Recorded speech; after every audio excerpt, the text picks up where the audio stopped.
League Yankees, and then they get to go to Tampa, play the best team in the American League in the Tampa Bay Rays. So, good things going for the Sox. Game 2 of the Stanley Cup Final is tonight. Vegas has a 1-0 series lead over the Hurricanes. Puck drop tonight in Raleigh is at 8 o'clock. NHL insider Elliot Friedman reported today that the Red Wings captain Dylan Larkin has requested a trade out of Detroit. Larkin has 5 years left on his contract at $8.7 million per year and a full no-trade clause for the next 2 seasons. The New York Knicks took Game 1 of the NBA Finals over the San Antonio Spurs last night, 105-95. Game 2 is tomorrow night in San Antonio. And NFL insider Ian Rappaport on Pat McAfee's show today said there is a good chance the Patriots extend cornerback Christian Gonzalez before the season begins. Sports Hub headlines are brought to you by Super Service Today, currently hiring plumbers, experienced HVAC techs, and drain cleaning techs for their growing Danvers shop. Enjoy top pay, medical, dental, and vision, paid vacation, and holidays. Apply now at superservicetoday.com/careers. I'm Kevin Majori on Boston's Home for Sports 98.5 The Sports Hub. Joe Murray has you next in a half hour. This is what happens when analysts take over the game, take over the sport. This is where you talk sports. It happens all the time. The Sports Hub. Here. Show. There's a 2-mile wait to get past the damn green line.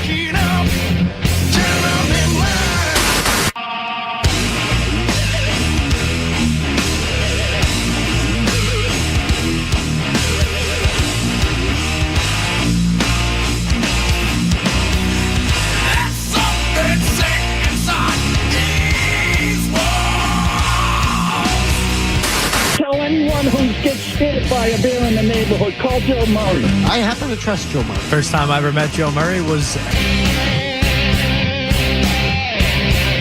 Well, welcome in 98.5 The Sports Hub. I'm Joe Murray. It's hot outside. I thought I heard something earlier in the year where once it gets hot outside, the Red Sox will start hitting. That's what I remember hearing, something like that. And I can't remember who said that, but I heard that once the weather gets hot, the Red Sox will get going. Well, it's hot out there, and they are not getting going. We'll get into that if you missed anything on the Sox today. And listen, trust me, I know it's boring. I know you don't want to hear it. I know. Hey, listen, the Patriots start in a month and a half. They're going to have practices next week that will actually be able to send people down there and cover, and we'll be talking about the Patriots. And we'll get some free agency stuff when it comes to the NBA. And there's some little bit of hockey news. Maybe there's people interested in free guys who are asking for trades and free agents and stuff. So, like, we're all grinding to vacation, right? We're all grinding to the beach. It's happening. So if you get frustrated on some of the topics or the non-topics or the fact that we have to start with the Red Sox after another loss today, it's just what we have to do today because we have to come to work and we have to do the job. And the story of the day is the Boston Red Sox. That's the story of today. And you can feel free to call in at 617-779-0985. We're also on YouTube. Go to youtube.com and search 98.5 The Sports Hub. The numbers have been growing, so appreciate everybody that's been tuning in on our YouTube page. Again, I'm about to pop in there right now. We got Skaz here tonight. Street Team Joe's back there again, and intern Derek helping us out. Seaside, Terrace, Ryan. We got Joe. We got RNG. We got a lot of people already. Wow, the chat is ready to go. And you have entered here on the Joe Show, 98.5 The Sports Hub. The Red Sox, they had a chance to win another series.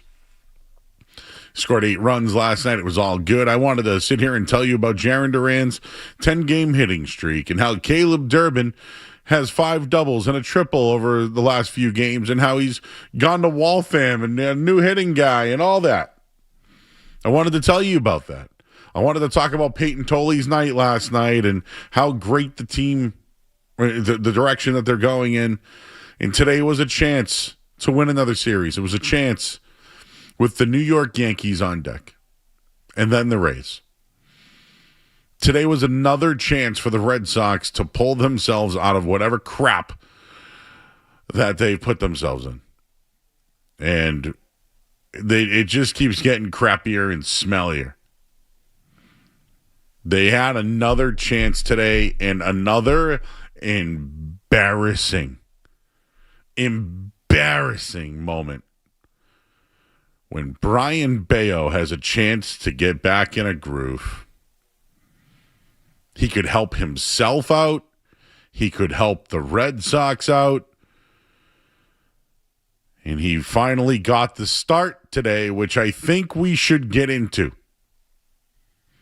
This is a very interesting conversation because I don't know if there is the right answer. But Brian Bayo today started the game when he got rocked in the first inning, giving up 6 runs. And essentially the game was over right away. But I think the question is, if he's so good as a middle reliever out of the bullpen or a long relief guy, why did he start today? That's kind of my stance on it. My stance is, if Brian Bayo is good after the first inning and it's successful, why would you change that? So I get it. He says he's a Major League Baseball player, right? I'm a major leaguer. I'm a big leaguer. Well, can you at least show it or act like it? And there's a lot of things about Brian Bayo that I want to get into today. And, I never played baseball at a high level. I played, again, I grew up with Manny Del Carmen, who grew up in Hyde Park and Major League Baseball player. And the number one thing that they would always tell us is body language. If you show bad body language on the mound, you're basically doomed. The other team knows it. They'll spit on your curveballs, they'll lay off your changeups, and they'll sit on your fastballs. It's just the way it is. Body language is a real thing when it comes to being a pitcher in baseball. It's real. The guy with one of the worst body languages here in Boston in my lifetime is John Lackey. When guys would drop balls, he'd call them out. He'd yell on the mound. He had a little bit of cred because he won a championship and, had a pretty good career. But nobody wants their pitcher to show people up. And today, after having a bad inning and things were the dam was about to break, Brian Bayo calls out Carlos Narvaez to come out to the mound and shakes him off like, no, dude. And Narvaez is like, no, dude, I'm coming out. I hate that body language. That is unacceptable. That stuff is unacceptable. And I don't know if he cares. But once you show that body language, dude, it's done. And the Orioles, when are batted around, they batted around. You hear that stuff in Little League. Oh, we batted around in the first. It's embarrassing. You're a Major League Baseball pitcher who can't even start games. So this is what I mean by the two sides of it today. Should the team have done what was best for the team and put an opener in, even though it hasn't been great for the opener? And they sent Sam Diego down today, the guy who started last time, to bring up Tommy Canley, who had to come up because he had some sort of contract thing. I get that they want to put him back out there because he's a starter. But you know what? He's a big bitch is what he is. He's not baby Pedro. His body language, the way that he acts, what he said after the game today, and then his performance, and continuing to let your team down, and you act like that? Someone's got to say it. He's being a bitch. That is not acceptable. So again, Brian Bayo let him down today, and I know that we can look at it and say, did Chad Tracy do that? He did. Chad Tracy owned it. This guy's a big leaguer and he should pitch. But at the same time, if he's so good coming out in the second inning, how about you do that? How about that's what you make Brian Bayo? But yet he's trying to hang on for a job in the big leagues. And they are upset with him and now don't even know if he's going to make another start. I think Brian Bayo's cooked. I think he's at a boiling point.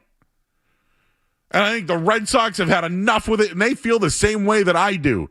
They look at him as someone that can't handle the situation. They look at it as someone that can't pick the team up, and now he is somebody that they can't rely on.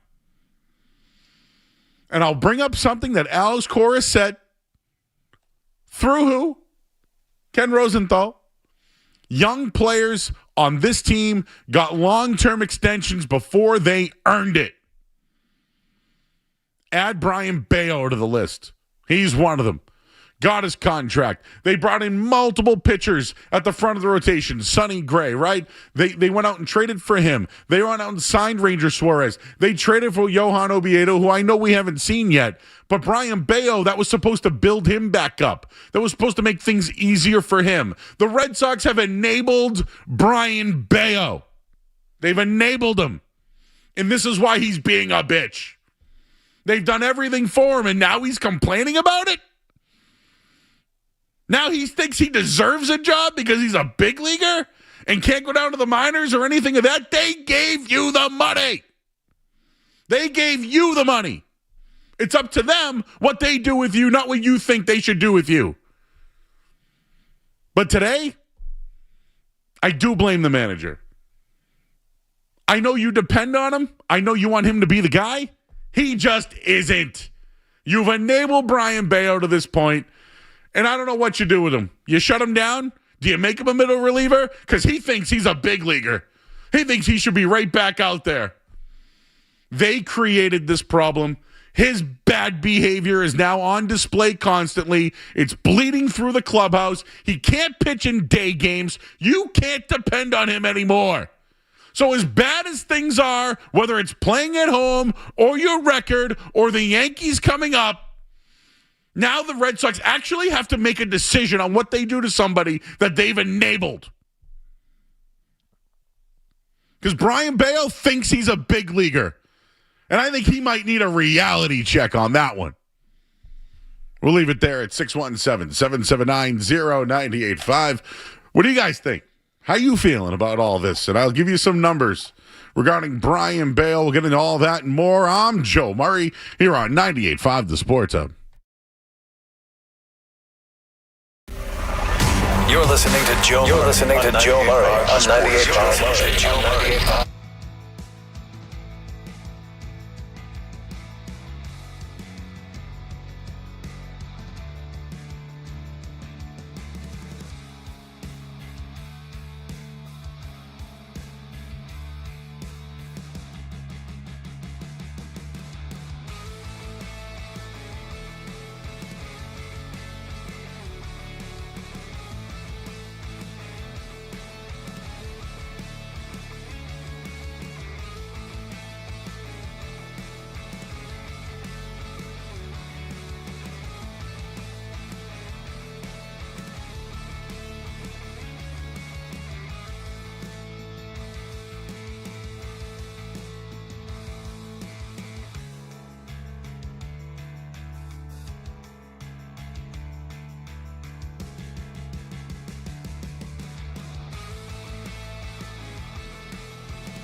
98.5 The Sports Hub. Brian Bayo after the game. I'm a big leaguer. I belong in the big leagues. What a joke.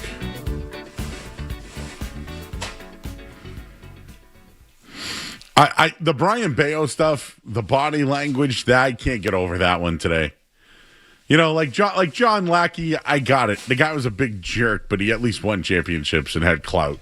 Won Game 7 of the World Series as a rookie. And like, who's really going to say anything to John? He's a big dude, right? Yeah, big man. But that was his emotion, though. Like, it's kind of like how he, like... No, he also didn't suck like this guy. He was bad, but he was injured. Oh, the 1 year in Boston that he had was bad, but he bounced back, and he won a championship with Boston. Yes.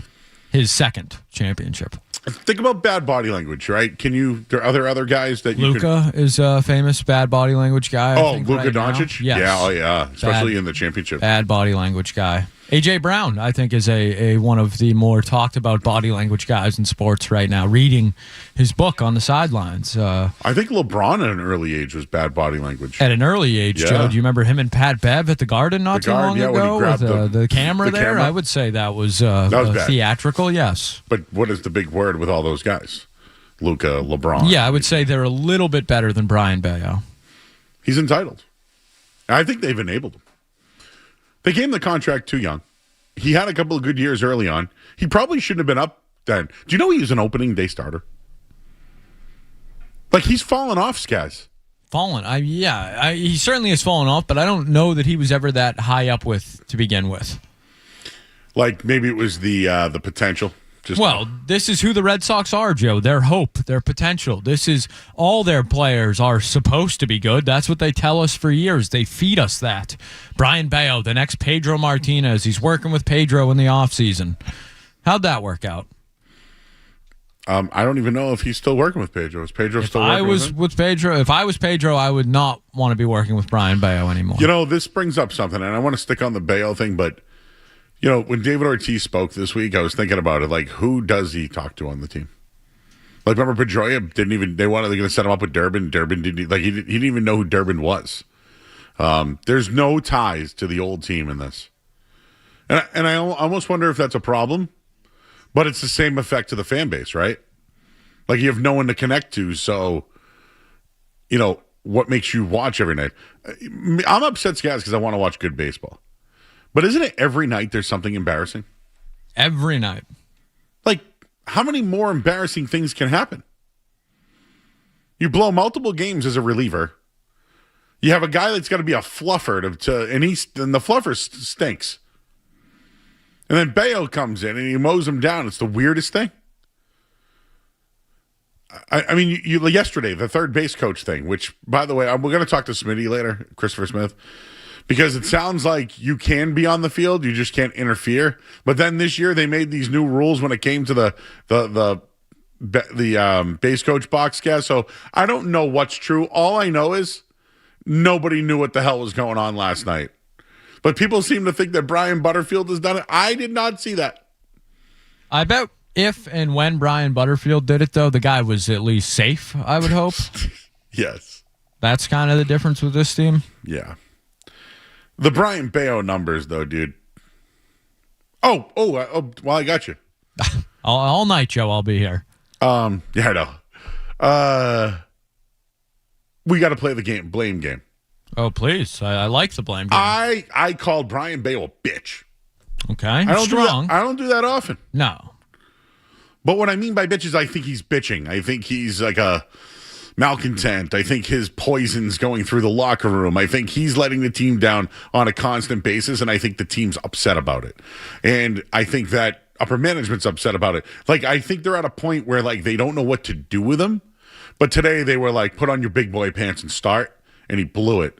But yet, at the same time, hasn't he been better as the guy coming in the second inning? I think that's what's best for the teams, guys. It's a horrible way to play. So I think they tried to have him put his big boy pants on, and he bitched. He bitched out. He fell. Like, he literally, bent the knee and cried. I'm a big leaguer. Do you blame him or do you blame the Red Sox, though? So I blame the Red Sox. Because in these situations, the players doing everything I think they can. It's no different to Devers last year, right? Oh, play DH. Oh, then you got to go play first. Well, you told me to do this. I bet you the communication's been bad with Brian Bayo, and he doesn't know what to do. And I'm not letting him off the hook, but that's the only thing I can think of. Because I've never seen him this bad. He's horrible right now. And you know what else, guys? He can't throw a fastball. All he throws is sinker. And he has no fastball. How can you play in the major leagues without a fastball? You can't. You have 14 earned runs in 4 innings against the Orioles this season. So I blame the Red Sox. Who do you blame? Mostly the Red Sox, because they employ Brian Bayo and they, as you would say, Joe, enable him. They also are, what is the word, Joe? Analytically driven? Is that how they like to say it down there? Yeah. Now, not a giant analytics show, I would say. We like numbers, but the eye test. How's Brian Bayo in the first inning this year, Joe? Yeah, these numbers are, wow. I would say bad, right? Wowzer. He has an 11.74 ERA in the first inning. Now, don't the Red Sox like to preach that they, take advantage of these numbers and situations and things of the ilk to try and get their players in the best position to win? Yep. What did they do today with Brian Bayo to put their team in the best position to win? They put him to start a game in the first inning when he has the worst ERA in Major League Baseball and Red Sox history through this many starts. Brian Bayo should not be on the Red Sox roster tomorrow, in my opinion. And I don't think that's too strong. I think he should be, see you later. DFA, goodbye. I'd send him down. I think he knows it. He's going to, I'm sure he's going to handle that well. Oh, you think he'd be good? This is my point. But just see you later. This is my whole point. Why do you need to keep Brian Bayo? Don't like to call people a bitch. I don't like to do that. Just see you later. You don't need him. It's done. Yeah. Cut your ties. And it stinks that you're going to lose on a pitcher that you believed in and invested in. That they drafted, right? Or Dombrowski drafted. I can't remember now. But this was a guy they relied on. Or did they go out and get Sonny Gray, Oviedo, and Suarez because they knew he was going to fall apart? Well, maybe you keep Kyle Harrison or one of those younger guys. But, yeah, no. And, look, Brian Bayo is paid, but his money is not a lot at all. Do you have it? Do you have that contract? In 2026, $6 million. Okay. What's next year? 8.5. So they're going to eat 8 next year. What about the next year? 16. That's nothing in baseball. So $25 million bucks. Nothing. Which is what? In 2029, it is $20 million. So $65 million remaining on Brian Bayo's deal. And if no. It was only a 6-year, $55 million deal total. But you said it was 6. So it's this year is 6. So count that as what? Yeah, he's got half money, 3 left. Million, yeah. 8.5 next year. Okay, 11.5. 16. 27.5. 19. 45. Yeah. 45 so he's only been paid, almost $10 million to this point. Not even. So they owe $45 million. That's what you get for backloading all these contracts. No one's taking that money. Oh, boy. See, it's not a lot of money on the scheme of it, but long term, $45 million, that's wasted money, dude. From a homegrown product. Pitching they developed. Who has horrible body language, can't throw multiple pitches anymore, pushes off the catcher to come back to him. I can't think of a player who's let his team down this year more than Brian Bayo. It's the boiling point. Your thoughts at 617-779-0985. Justin and Lynn. Hi, Justin. Hey, Joe, it's Justin. I just want to cross sports, if I may, a little bit. With Brian Bayo, he's a mess. And when I was on Caleb Burton, I talked about analytics taking over the game, and I feel as though the analytic nerds are taking over the game, and they're not providing Brian Bayo with the right things that are going on. And I think most of it is mental with him. I don't agree. I agree that he's a mess and he needs to be sent out of the minors show. That's what needs to happen. Thanks, Justin. Oh, that whining after the game really got me. Oh, it was the whining. Oh, through an interpreter. I'm a big leaguer. I'm a starter. I can't throw a fastball. Not a fan. Rob's in Oxford, Rob. Hey, Joe. So one thing that you always see in media or history or anything is if you have to say that you're something, then you're not that thing. And Brian Bayo is clearly not a starting pitcher. He's not a functioning member of this team or a functioning member of the baseball community. He needs complete reworking.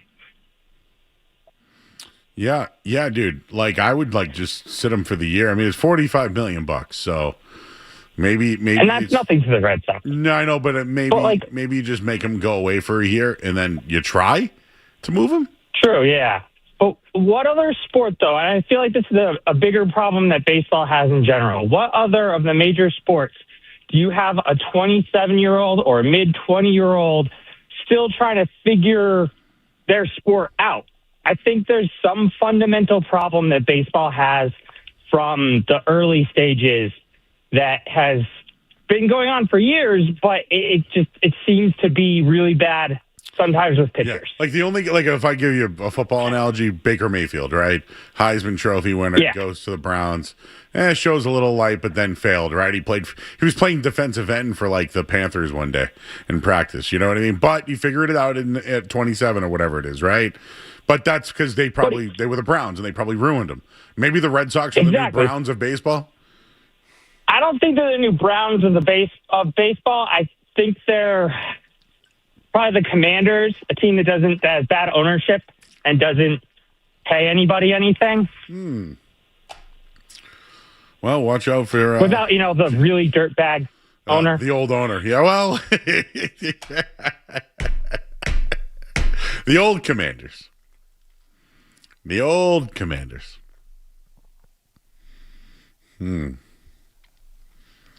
Comparison of the Commanders and Red Sox? Well, Dan Snyder did own all the radio stations. Yeah, I would not compare those ownerships, as John Henry has won multiple championships and doesn't have quite the legal issues that Dan Snyder had with maybe cruise ships and things of the ilk. Yeah, I would say John Henry wins that one in a landslide, Joe. Even I wow. can say that. So John Henry won something today. He wins often, Joe, just not with the Red Sox anymore. How's Liverpool doing? Did you hear about them? Not so great. Fired their coach. Well, spend a lot of money. Just about $1 billion, I think. Is the discussion going forward here not the playoffs, guys? I got numbers for you on why I'm going to die on the hill soon. Not dead yet, but I'm going to die on the hill soon. You're limping. Oh no. Wounded. I'm on the ground. If nobody helps me, I'm dead. I get some numbers that show you how bad they are. Joe, I'll tell you, I don't need the numbers. I watch. They suck. You don't have to give me any numbers. Street Team Joe said this on our walk-in today. He goes, Joe, I never watched baseball in my life, but is that all I need to see to know that they stink? And I'm like, yeah, dude, you probably sniffed it out before all of us. That was really that bad. But the stink was obvious. Brian Bayo today, I can't believe his actions and his body language. That's why he does have to go away. You can't have that guy around. And dude, I bet you Narvaez today's pissed. I bet you he's like, dude, shook me off. We have Christopher Smith coming on the show too in a little bit. He just tweeted 3 minutes ago a quote tweet of a tweet from Jesus Cano, an Atlanta Braves beat writer for The Athletic, who tweeted, Brian Bayo's direct words are much more harsh than what was translated when talking about him coming out of the bullpen. Hey, Derek, do you take Spanish? And he's answering the phone, so he can't hear you. But Christopher Smith quote tweeted that and said, yep, a Spanish-speaking reporter told me the same thing right after the interview. I heard that through my text earlier from somebody. Do you know Spanish at all, Derek? You know Spanish? Solid. Okay. If we let you hear the interpreter with Brian Bayo, do you think you can tell us really what he meant? We're talking high school level Spanish. Listen, you're here, right? Exactly. Put me to use. Okay.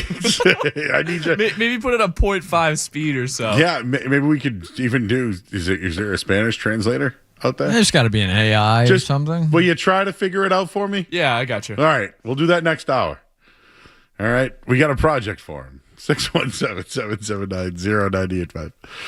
John's in Foxborough. John. Hey, how we doing, guys? So you think Bayo going to the bullpen just not going to work out? Bad attitude. He won't do it. Yeah. His body language, man. He won't. Well, do it.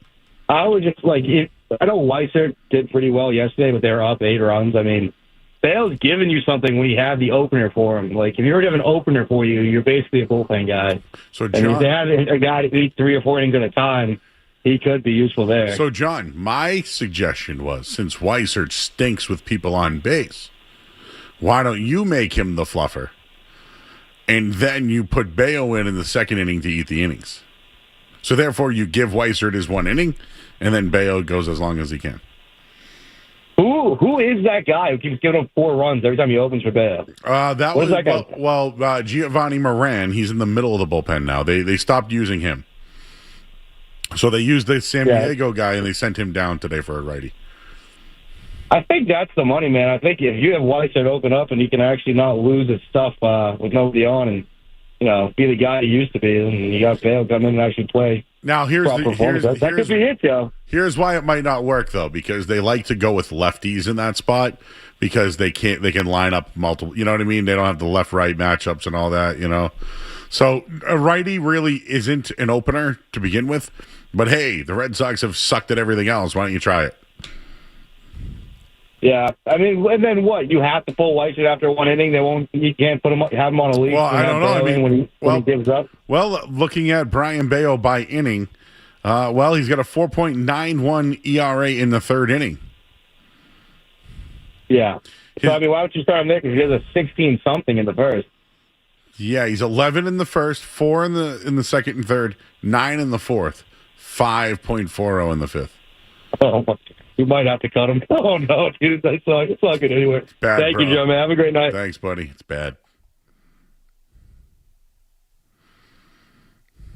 I like my Weiser take, but I get why it won't work. But, hey, the Red Sox this year. Stan. What's up, Stan? What's going on, Joe? What's up?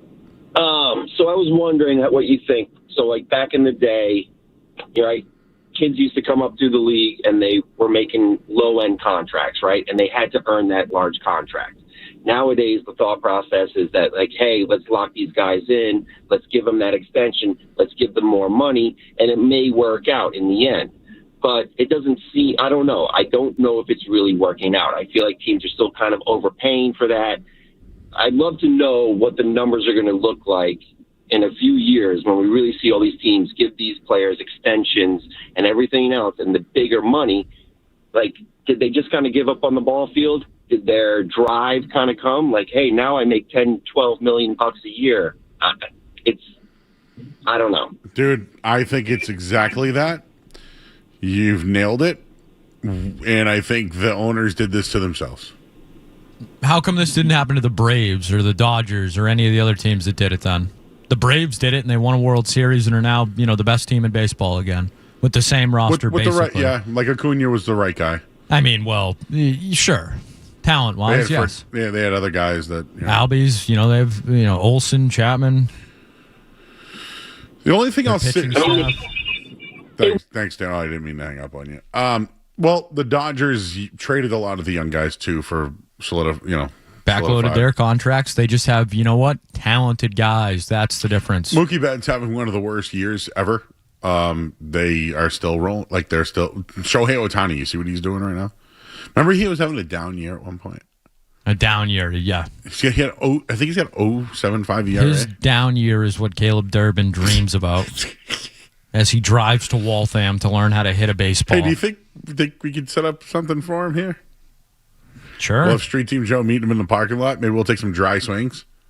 There's a couple cones in the parking lot. He might be hiding behind them or something, but we could put a ball on a tee, a cone, and we could work on some swings. Sure. Elbow forward, the whole thing. I can teach him how to drive the knob. There we go. Drive that knob. Get that barrel of the bat out there. I'm not blaming the young talent because Brian Bayo makes $6 million a year. That's nothing. Well, okay, $6 million is a lot of money to you and me, Joe. It is absolutely nothing for a starting pitcher in the MLB. The Bayo one, he doesn't suck because he makes $6 million. The Bayo one is a throw-in of a conversation that's about Christian Campbell and Roman Anthony. It's just a throw-in because they gave a young guy at the time of money. The Roman Anthony thing, though, I don't know. If he didn't have a contract and needed to prove something, would he be back sooner? And Christian Campbell, they rushed. They wanted to have a prize of a guy that they believed in that they could give the extension to. Who that guy was a pawn if you really look at it. They rushed. They ruined that kid's career. They ruined him. But that's what I think Cora meant about giving guys contracts early on. I think Bayo could be a part of that conversation, though. All right, we should probably do this in a different segment, but I have a list here of guys, the earliest contract extensions in MLB history. Like Luis Robert Jr., him from the White Sox, he had 0 days of service time. Jackson Chourio, 0 days of service time. You could say those guys kind of worked out, but then there's other guys. Well, like Corbin Carroll and all those guys have worked out. Yes, exactly. But then there are guys like Christian Campbell's on this list. He had, would you like to guess his service time? 6 games? 6 days of service time. Yes. So that's another one. Matt Moore in 2017 with the Rays. Yep. The Tigers just signed that Kevin McGonigal kid at 20 days of service time. Evan Longoria was a guy the Rays signed in 2008 with only 24 days of service time. That was unprecedented at the time. Yeah, Cedon But they were the Rafaela. Rays. Yep. So did that one work out? 49 days of service time? Cedon has worked out. I would say absolutely it's worked out. Salvador Perez, I would say that worked Still out. in the league. Roman Anthony was 58 days of service time. Question mark. Julio Rodriguez. Oh, yeah, that one worked. Chris Archer, I would say that one didn't work. Ronald Acuna Jr. had 165 days of service time. Yeah, they saw enough. So, it's pretty split back and forth. I'm not going to blame. It's the lack of talent on the roster, not the young talent being paid. They're not being paid enough for it to me, anyways. Do you feel, though, that Brian Bayo was enabled? Yes. And that's on the organization. Yep. And I do feel, though, that they did try to protect him this year by adding more starting pitching. And he let the team down. They enable him? Yeah. But Brian Bayo at this point, he's not holding up his end of the bargain. And just because you make $7 or $8 million a year doesn't mean that you're a veteran. And I belong on the big league team. Out on that one. Sorry, I don't like that. My phone screen is... we should break. I see you guys on hold. I see Chad, Bill. We'll get into that. And the NBA Finals were last night. Anybody watch that? Because I did. It was good. Game 1 of the Finals. I won my bet. Well, I hit the headline here. I'm Joe Murray, 98.5 The Sports Hub. Sports Hub.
Oh, I'm sorry. And our Luis, our custodian, is vacuuming back there. Don't want to disturb that. Hear that? I mean, he's only in there for a minute, so it's really not that bad, you know. Looks like you guys are sending some good food stuff or in or out tonight. Is it because we have no food here that I'm hungry? Because Street Team Joe last night had 8 pizzas that he brought in from Burnt Edges. There's a video of it. We put it up at I'm Joe Murray or on Twitter at Joey Murray. So you can watch the video of the 8 pizzas that we got last night. But today, no food. And it just feels like, feels like something's missing today. Anyways, I'm going to take some calls, but I'm curious if Derek has had a chance to listen. Has he had? He's working on it. He's working on it. Okay. Yes. I have people reaching out to me telling them to send them the audios. Well, why not? All right, so I got people on the case. But I want to hear Derek do it, though. Because I just think it would be a funny bit. Derek does Bayo. All right, let's go to the phones here. Let's talk to Chad. What's up, Chad? Hey, Joe. Enjoying the show. You guys started touching on the take I have, which is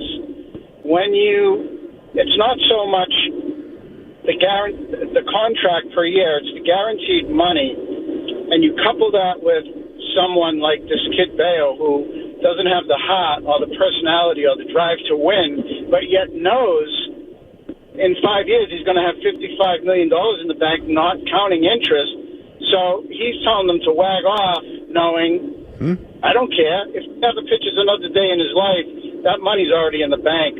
So in my opinion, it's these guaranteed contracts.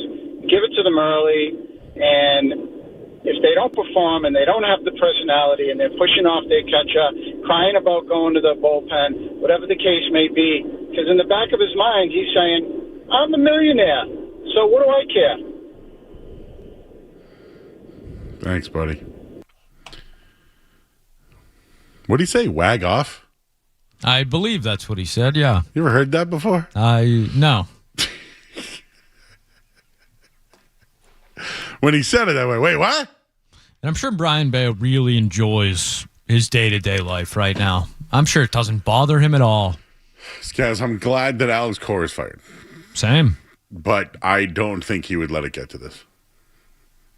I think he'd protect the player. Which I think is bad, Joe. I think we need it to get to this. I think the Red Sox need to be embarrassed, and they are on a daily basis, not just around Boston, but it started, I don't know if you've noticed this, but the national coverage of the Red Sox has started to realize just how awful and almost comical they've become at this point. I've started to see more. Your buddy Chad over there, third, was certainly going viral last night, whether people like it or not. Hogdale almost didn't even make it out of the first today.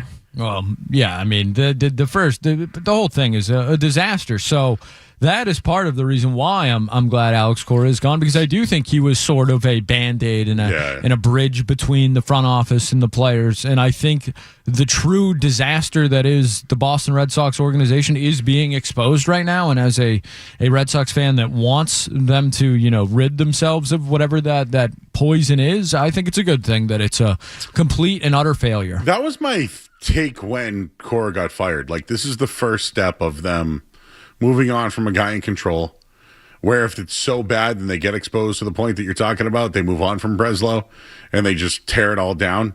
And that's going to get John Henry to care about the baseball team again. I shouldn't say care about the baseball team. I mean, like, invest in the baseball team again.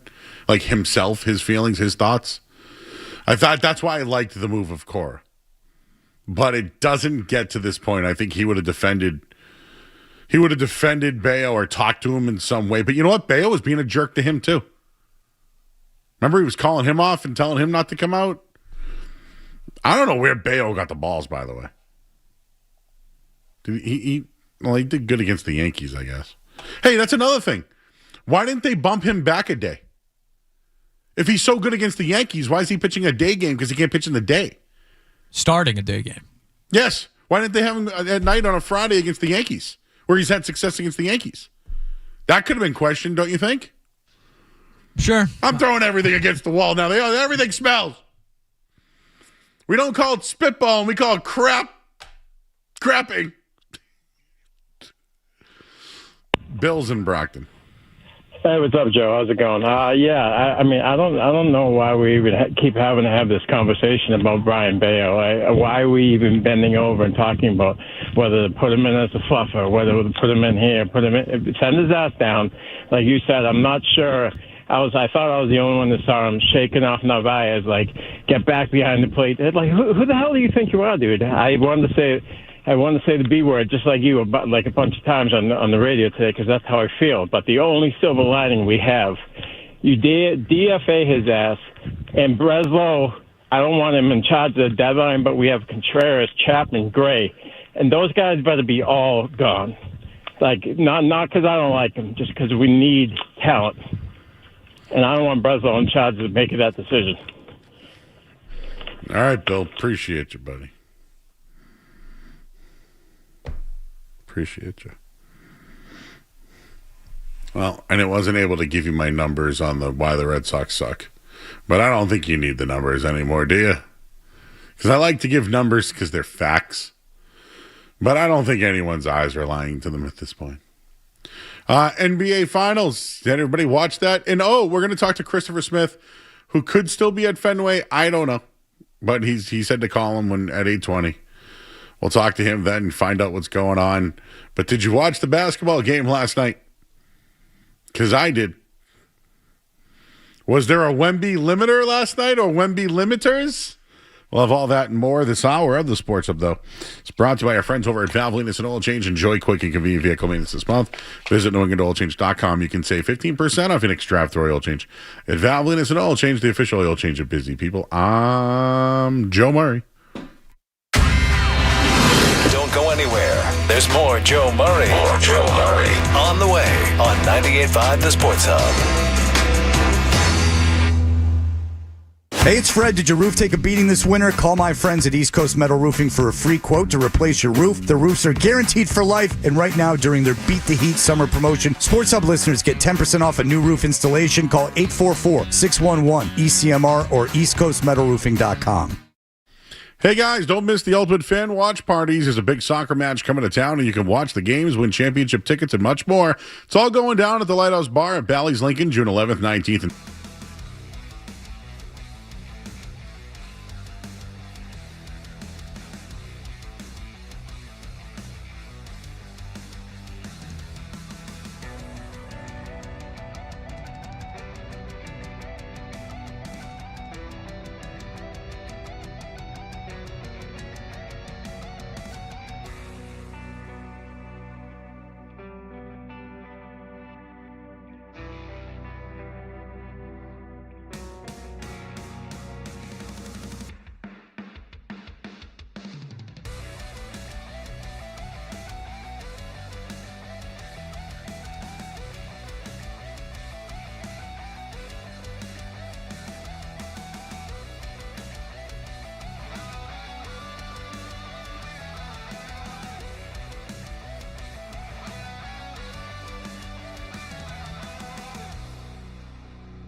It's now 12 consecutive wins for the Knicks as they take game one of the NBA Finals.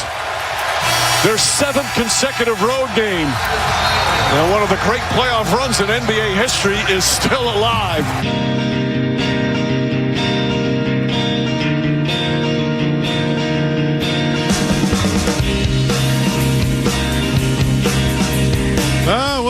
Welcome back here on 98.5 The Sports Hub. The New York Knicks, 3 games away from a championship. I called it. It's only one game, and, generally after the first game, whoever wins, it hasn't really mattered much for that team. Did you know the last 3 teams to win game 1 of the finals on the road all went on to lose the series? The last team to win game 1 on the road and win the championship, did you know it was the 2004 Pistons? Celtics lost in 2022. And the Pacers last year, remember? They ended up losing the series. So I guess it doesn't mean much. But I thought New York closed out the game. Jalen Brunson closed out the game. I kind of questioned some of the moves that San Antonio was doing late. I think Wemby also ran out of gas. He was trying to do everything that he could. How many times did the Spurs have a double-digit lead, yet the Knicks would continue to come back? That's the story of the New York Knicks. They can come back, and when they're in a crunch time game, they have the best crunch time player in basketball at the moment. That's what Jalen Brunson's been. It's not what he is. It's what he's been. 30 points last night for him. Karl Anthony Towns, 18 points, 12 rebounds, 4 assists, doing everything he could. OG Anunoby had 17 points. Landry Shamet continues to do what he does off the bench. But they controlled Wemby. 26 points, 12 rebounds, 2 assists. I thought the biggest issue for Wemby last night was his turnovers. Turned the ball over 6 times. But Stephon Castle was really the only other guy who could score, and Dylan Harper, who gave him everything, wasn't on the court in the fourth quarter. They went with De'Aaron Fox instead, who struggled all night long, playing 38 minutes with 7 points and bad ankles. Brunson owned him. Last night, I thought Mike Brown outcoached anything that the Spurs had, whether it was their adjustments, whether it was Wemby, whether it was playing De'Aaron Fox. They looked like the younger, inexperienced team without a crunch time player. The New York Knicks battled back constantly. New York won the third quarter. They won the fourth quarter. Actually, the only quarter they lost last night was the opening quarter. They ran the gamut the rest of the way. So, when I think of the New York Knicks and what they're doing right now, it's been 41 days since they've lost. The last time the New York Knicks have lost a basketball game was April 23rd. They fell behind 2-1 in that series and have since won 12 straight games. And I just wanted to bring up some clutch numbers for you. This is points per 12 minutes in playoff fourth quarters. Okay, these are the guys all time. You ready for this? Steph Curry was 12.7 points per fourth quarter back in 2022 when they won the championship. Last year, Jalen Brunson was 13.1 points per game. The year before that, he was 12.7, exactly what Curry was. This year, he's 13.8. When it comes to crunch time in fourth quarters, you can't say that it's not Jalen Brunson. You can't. And I think the reason why the Knicks win, did you see? Oh, Skaz, maybe I'll bring you into this one now. Did you see the three-point shots last night, the attempts? I did. The Knicks shot 13 of 36. 11 of 36. Close to 40, right? Man, 40 is a lot, you'd say, in the NBA, or is that average now? I think nowadays 40 is slightly above average, but right around average. Okay. And the Spurs went 11 of 43. Like pretty much a wash there on 3. Down the stretch, though, to me, the Spurs got to the line more. All those things happened. The difference was Karl Anthony Towns and Jalen Brunson. And should I throw Josh Hart in there, who attempted, 5 shots on the night? All he did was rebound the basketball and assist the basketball all night and steal the basketball. He was a plus 22. How is Josh Hart, who's the 5th option on New York, 6 sometimes? How is he playing better than all those young guys that the Spurs have? I'm not saying the series is over, but what I am saying, in a close game, I like the Knicks. And if the Knicks are down, I still believe they can come back. The Spurs had multiple double-digit leads last night to the point where they could have put them away, and they couldn't. And the fatigue factor factored into the game, and also the maturity. The last time that I have seen a New York Knicks team with a lead at this point in my lifetime was the O.J. Simpson game. When O.J. was in the van, the Bronco. Do you know that they were up on Hakeem Olajuwon and the Rockets that year? It's the last time the New York Knicks have had a lead in a championship series. They're 3 games away, Skaz, and I think they're going to close it out. That's my take. I've been standing by it, and last night proved to me that even if they're behind or even if they late in games, Brunson was nails. Hit 3s, got an and 1. And then Wemby, I thought, kind of put up some shots and looked tired late in the game. Yeah, I'm with you, Joe. I was very surprised to hear people locally discrediting the Knicks. I guess maybe not surprised isn't the right word, but people saying San Antonio sweep, San Antonio in 5. I think we've both been pretty, upfront with, or, effusive in our praise of the Knicks this season. We thought that they were built for the playoffs. This is what this team has kind of been building for, losing in the previous rounds and finally getting there, kind of an old school NBA path of how it used to be with a team with, veteran guys, finally getting together and winning a ring. I think they're built for it. And obviously Wemby is the best player in the series, but he doesn't have the best team, and the New York Knicks certainly do. So I'm with you. And Karl Anthony Towns was unbelievable, I thought, last night. I think Wemby was 1 of 8 with 3 turnovers when Cat was on him, and I don't think this is an outrageous take, Joe, but he's the best shooting big man of all time, and I think that gets widely overlooked because of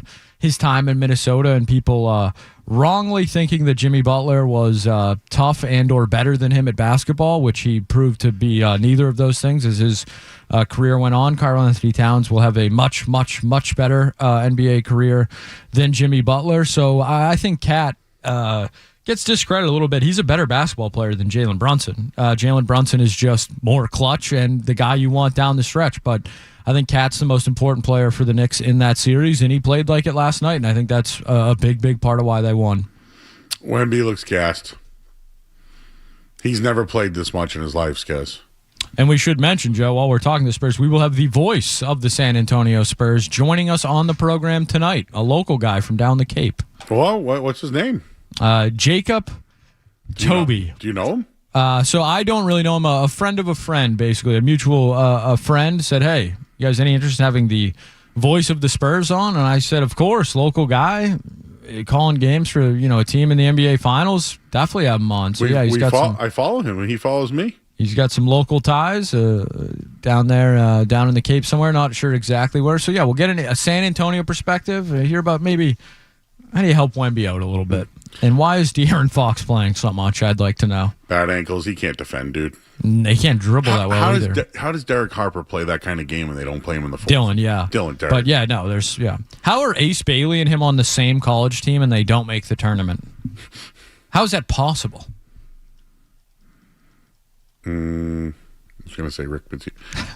Wait, they went to Rutgers, sorry. Yeah. Blame Shiano, I guess. Yeah, I don't know, yeah. Dude, I'm watching that dude Jacob has a picture of Wemby playing the guitar, and it's just funny. How little does it look? It looks like a ukulele. Literally.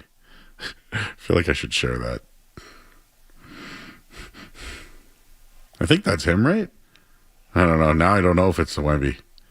Now I don't want to share it. Maybe I'll ask him when we talk to him. I think it's him, Joe. You think that's... Oh, Jacob. Yes. Well, it looks small on him, too.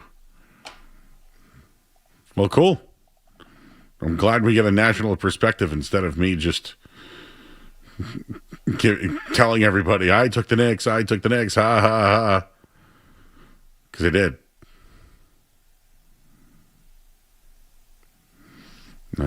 Brian, this guy Brian told, take your spanking, read it right. What spanking did I do?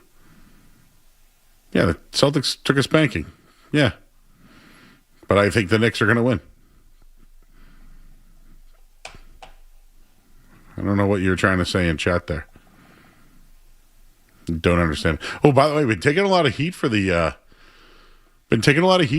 the New York Knicks. Street Team Joe yesterday judged me. I have other people hitting me up saying, how could you do that, Joe? It's New York. You're not rooting for them, Joe. You just acknowledge that they are the best team in basketball and think they're going to win the title. No, technically, I think that their betting interest was them to begin with. Did you notice that the Spurs are favorites today to win the series? Yes. So now, today, the Spurs have more. I think the Knicks win the series. Yes. And I think that swing from going from 170 to 155 to minus 140 is a gigantic swing in Vegas. But if you like the Spurs, you might as well grab them today. I don't like the Spurs. Street Team Joe says, I did. Oh, you took the Spurs today? Yes. Good. I like to bet with profit, not with my heart. Why is everybody butthurt about the Knicks? The New York Knicks aren't the Yankees, right? They're not like... I mean, like the Rangers piss me off sometimes, but like when they won in 94, I was like, good for them. Yeah, but the Knicks have acted like champions for 30 years without being champions. So now that they are actually going to be champions, I am a little worried for how they'll carry themselves. The Celtics better be fine. Because I don't know yet. By the way, yesterday I must have heard 5 times, hey, Joe, did you hear that Jaylen Brown sold this house? I heard that it's the same house that he's been selling for like years. Yes, from what I was told, which take it with a grain of salt, that it is a business property that he lists at the end of every offseason. Yeah, and the guy, I know the guys who list it. From Rozzy guys, a couple of Greeks. Weren't we talking about Greek pizza last night? When aren't we, Joe? Yeah, I know. Well, anyways, I know the guys, and the guys know. And they told me. So, I don't have sources. Not a reporter. It's not that one.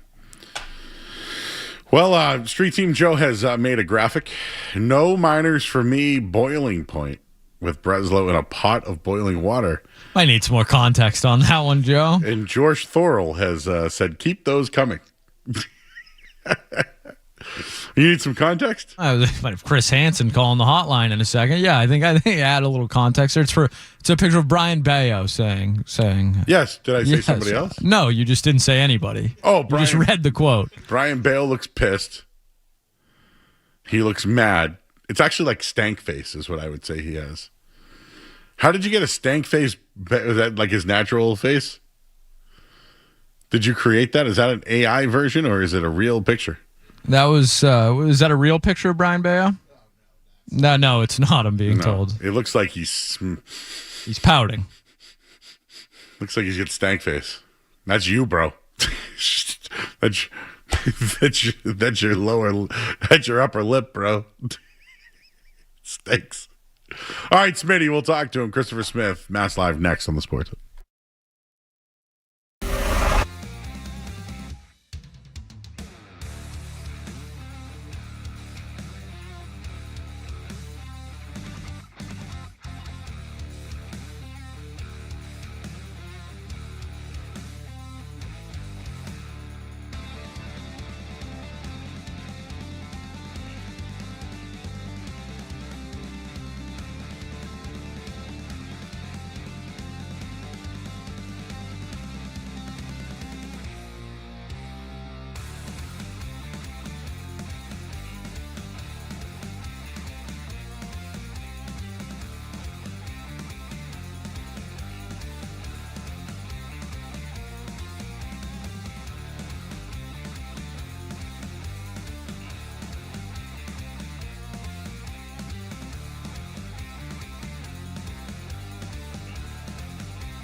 All right, back here on the Sports Hub.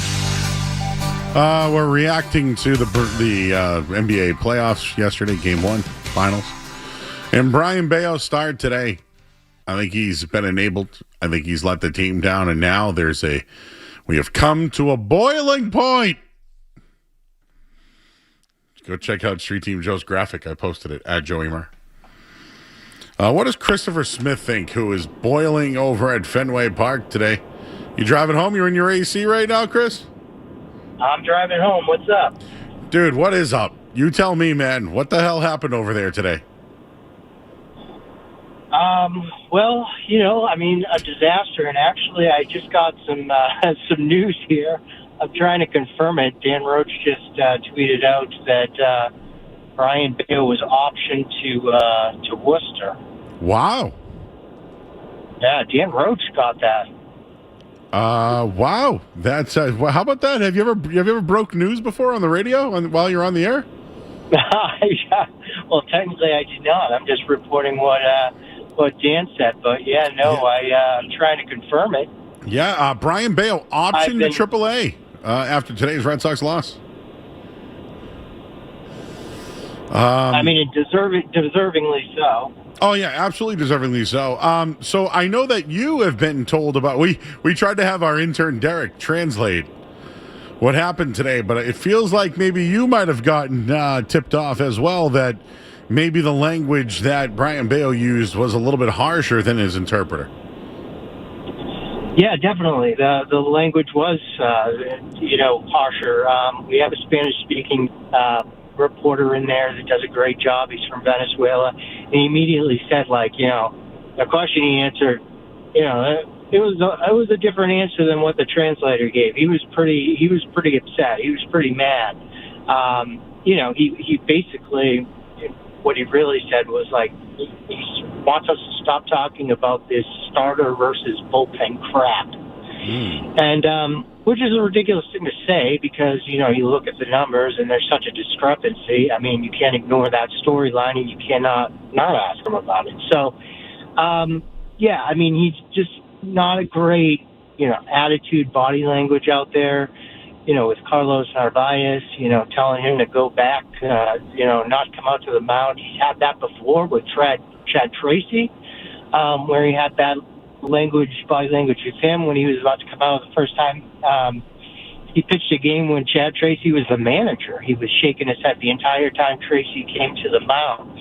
And so, I think that, he's in a bad place, and this is a good thing for him to go to Worcester and try to figure things out in an environment where there's not, where winning isn't important.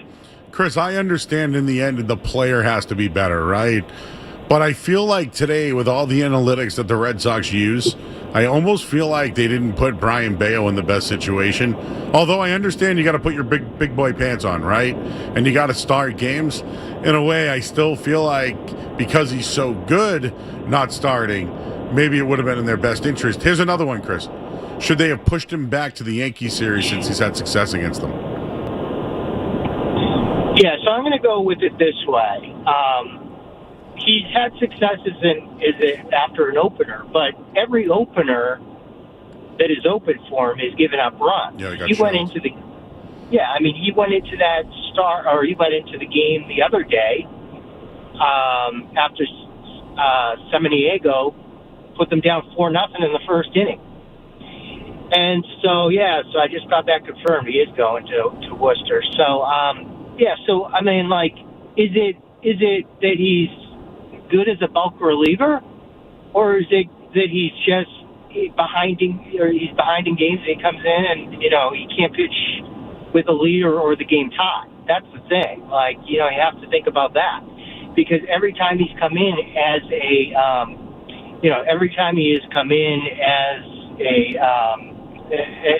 a bulk reliever, he's been behind. It's been bad, man. Christopher Smith joining us here, Mass Live. Check out his writing. He reported all over this today. Skaz and I were talking about this a little while ago, but do you lump Brian Bayo into the Christian Campbell, Roman Anthony, Rafaela guys who got extensions early on that might have not deserved him at the time, but they gave him the money. Is Brian Bayo in that category, or is it like he said, look at the good things, and I'm just having a bad season?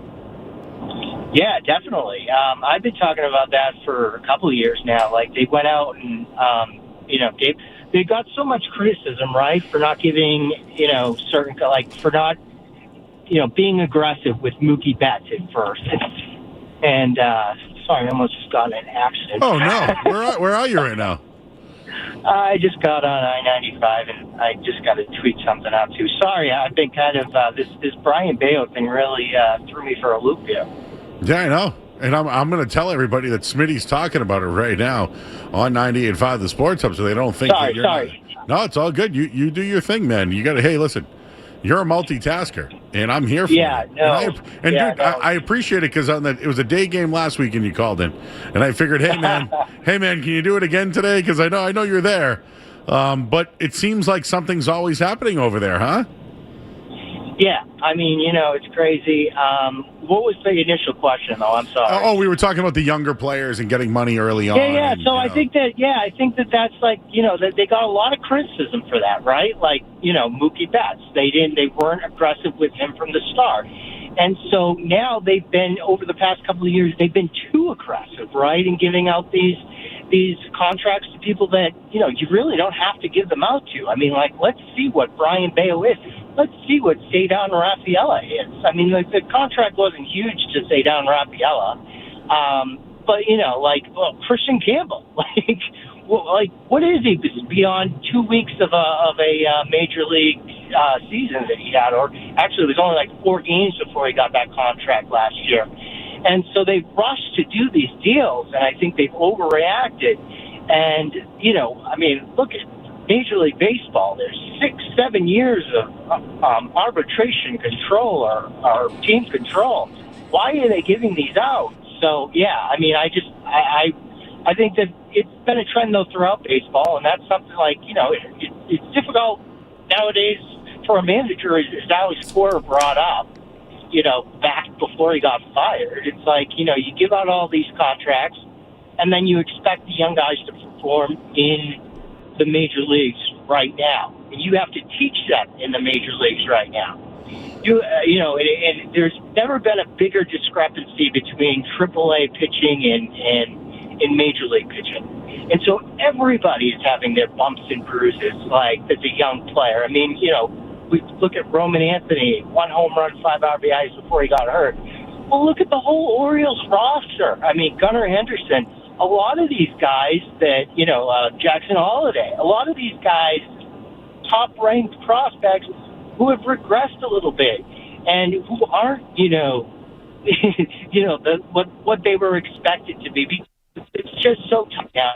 Pitching is so incredibly tough, and so I think that they need to take a step back and reevaluate that. All right, we're talking with Christopher Smith. Chris, what about IKF and his comments about playing at home? What are you seeing, and what did you read into IKF's comments?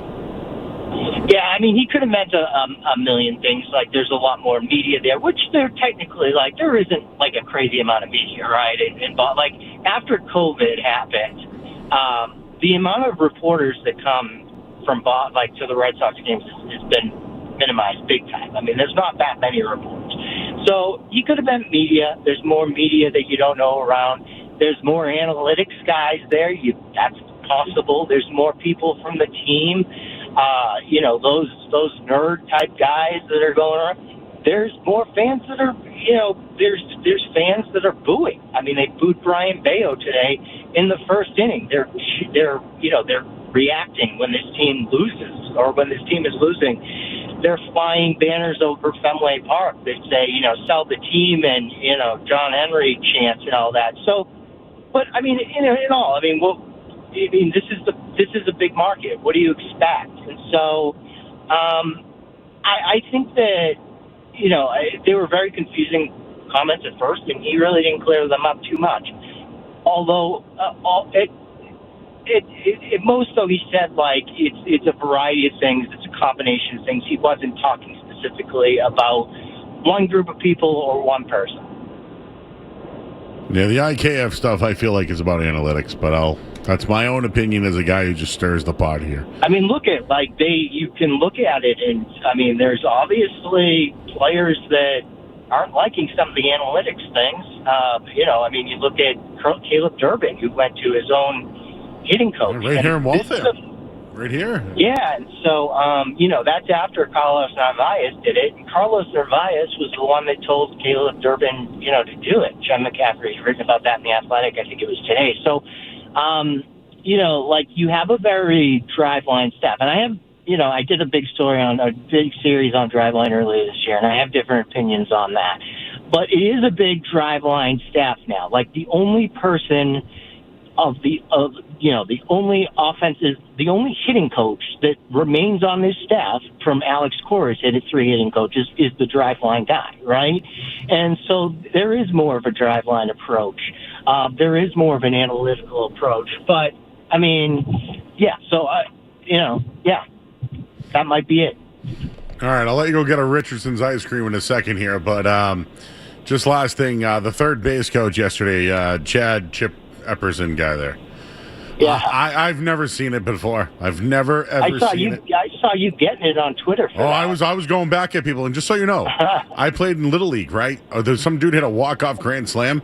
He touched the first base coach before he hit first base, and they called him out. So, don't tell me I don't know base coaches, okay? I've watched it my whole life, but I've never seen a base coach on Fair Play. And wasn't there some rule this year about base coaches being in the box? Anyways, come to find out, from your reporting, it sounds like it is legal, but they can't make contact. It's just bizarre. I've never seen it. Have you seen it? I haven't. And, I guess Brian Butterfield, who I, watched many games of because I was here his whole time, he apparently suggested to Epperson when he first became the third base coach of the Red Sox to do it. Because it's impossible to see balls down that left field line when you're in the box or when you're in foul territory in general, right? You have to go in fair territory to see, a ball in the left field corner of Fenway Park because of how the seats jut out. So, there's just so many interesting dynamics that go into that too. It's just like, is when Abreu's rounding third base, is even looking at Epperson, because you wouldn't expect Epperson to be in fair territory, right? Like, there's the whole, is he interfering with a player, stuff like that. And so, but yeah, it is apparently legal. You can do it unless you're not interfering with a player, and they can rule the umpires can rule that he got in the way, and then, the runner would be out, but, or the runner would be, the runner would be out. But, just a crazy thing. I think you got too much, you got too much blowback on that. I'm on your team on that one. Thank you. And listen, I played, I didn't play in college or anything, but played at a high level, and you can't do that. But I guess, when people are being asked about it after the game, like the manager, of the Orioles said he had never seen it after the game, and that he was told by the umpire, during the game that they would be ejected. So, this isn't a common thing, right? This doesn't happen all the time. And I texted 3 former Major League players, and they all told me they've never seen it before. So I'm the jerk, because I'm the one that I shouldn't have a job because I never seen it before. Anyway, that was what was going on Twitter today. All right, bro, go enjoy your ride home. You had a hot day. That was a long one sorry, today. I was a little distracted. No, dude, I like it. Man, and I had to confirm it and all that, and so I'm kind of trying to drive and talk to you, and I'm sorry about that. I apologize. Next time I'll be way more focused, Speedy, I promise. You're giving me your time. Never apologize, bro. I appreciate you. Go enjoy the rest of your night. You get a night off to yourself for the rest of the night. Exactly. Well, yeah, kind of. I have to be up early to drive the kids to school, so we'll walk the kids to school. So not really, but I'll go home, have some dinner, have a few musicals, and go to bed. There you go. He's Christopher Smith, Mass Live. Thanks, Smitty. Appreciate you, bud. All right. Thanks for having me. Thank you. Yeah. How about Smitty checking in on his ride home? You know what's funny? What I love about Smitty is I think he's angry now and aggravated. Joe, wouldn't you be if you had to cover this team? We are. We do. we're not That's nearly true. as close to it as Smitty is, and they drive me nuts. So I can't even imagine. I don't have to pay to park to go there. Smitty has to be up close and personal with the minds that are down there, Joe, the brilliant brains that are now employed down there at Fenway. Smitty has direct contact with these people on a daily basis. So, yes, I can imagine that he is, I'm sure he loves his job and all that. But, yes, I would imagine it's extremely frustrating. But great content, Joe. Unbelievable content. Brian Bayo sent over to Worcester. We're going to have Tim McCone show him the sights. Oh, yeah. He doesn't belong at the Boynton, Joe. Street team, Joe. So you're not letting him in. So, Skaz, just so you know, down in downtown Worcester. Yes, like all the college kids. The Worcester Hills. The heart of the Commonwealth. Of course. Oh, yeah.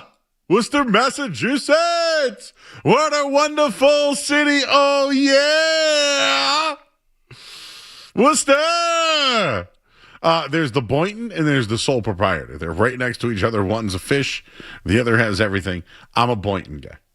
I love the Boynton. Boynton has great pizza, great wings. It's like your neighborhood bar for like a pub, And there's so many food options out there. But I bet, you know what I would do if I was Brian Bayo? I'd shave my head. Just shave your head. You think that's going to fix everything? Yeah, he does. Yeah.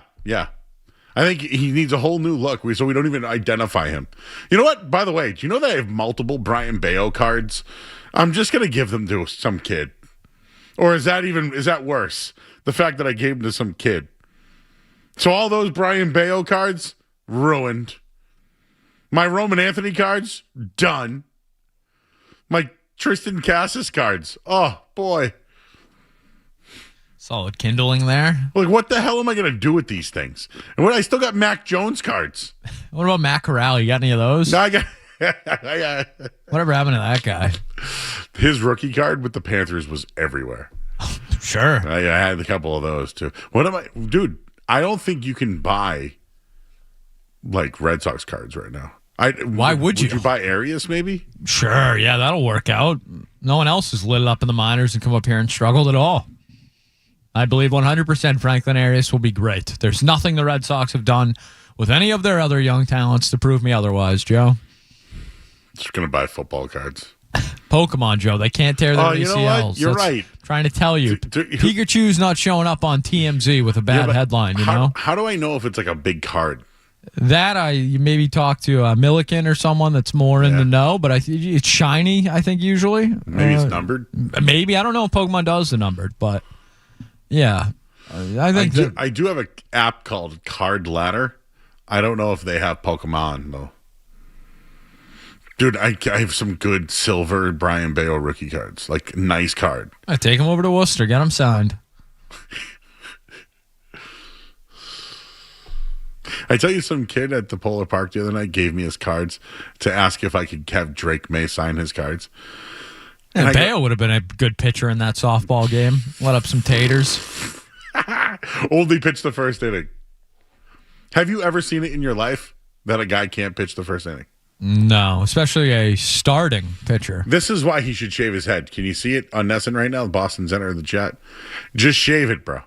You think he just need a fresh start? Completely new man. But then, Joe, what if... Maybe we just call him Bry from now on.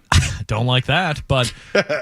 Now, I don't want to bring up, anything too sensitive, Joe, but what if what happened to you when you shaved your head happens to Brian Bayo? My hair never grew back again. Yes. But I'm a handsome fella.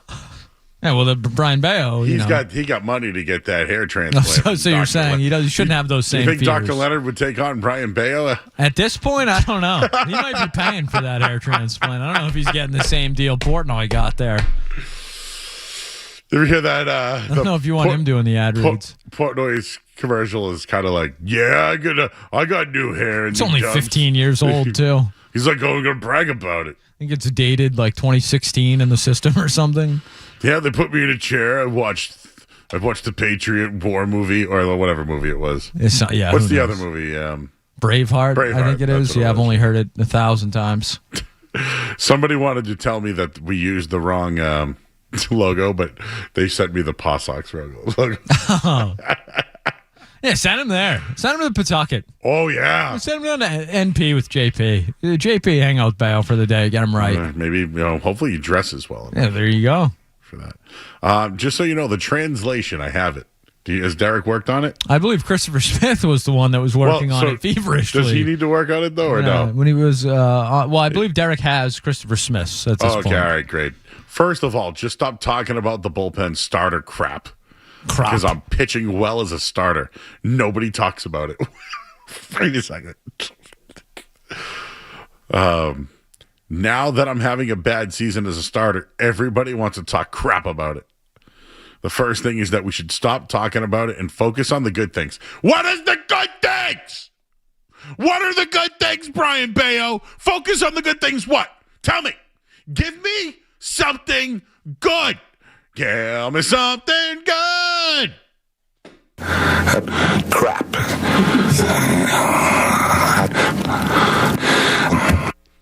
That's the best. Crap. Crap. Maybe he mentioned Cynthia. That's how I feel about watching Brian Bayo right now. A lot of breathing. His body language really pissed me off today. Like would you call it crap, Joe? Would you say he has crap body language? Do you know what I would have done? I would have let him throw 150 pitches today. It was 88 degrees out at Fenway, and that place a boiler. Hit the showers. Back to the minors, kid. You and your crap. And by the way, he says, focus on the good things. Give me something good. Give me something good. Give me something good. Tell me something good. What is good about the Red Sox? Someone tell me. What's good? No, I'm not going to break until somebody tells me something good. Because you told me to focus on the good things. What is good? I'm not going to break until I find out. What's good? What's good? Solid ballpark over there, Joe. Give me something else that's good. Wally? Keep going. It's not ready to go to break yet. You sausage guy over there? And that's outside the park. Lansdowne. You a lobster poutine guy? Do you know what I have heard's good? And it's not in the park, but I did hear there's a nice roof deck at the MGM. Oh, wow. That's exciting. What is good? Focus on the good things. What's good? It's me yelling. When someone says, Joe, stop yelling, that was me yelling. Sorry. Hey, you know what rumor I'm hearing? This guy used to play for the Patriots. Had some legal issues and has a pink bag of drugs, but he's free agent. Heard about this today. I don't know. I saw it in a couple of places aggregated. Maybe even somebody's been texting with somebody about this. I don't know. What's going on with Stephon Diggs, and is he a fit for the Patriots? We'll do that next on the Sports Hub. Sports Hub headlines.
entered the chat doing the post-game show tonight. Poor Manny Del Carmen has to break down Brian Bayo's performance.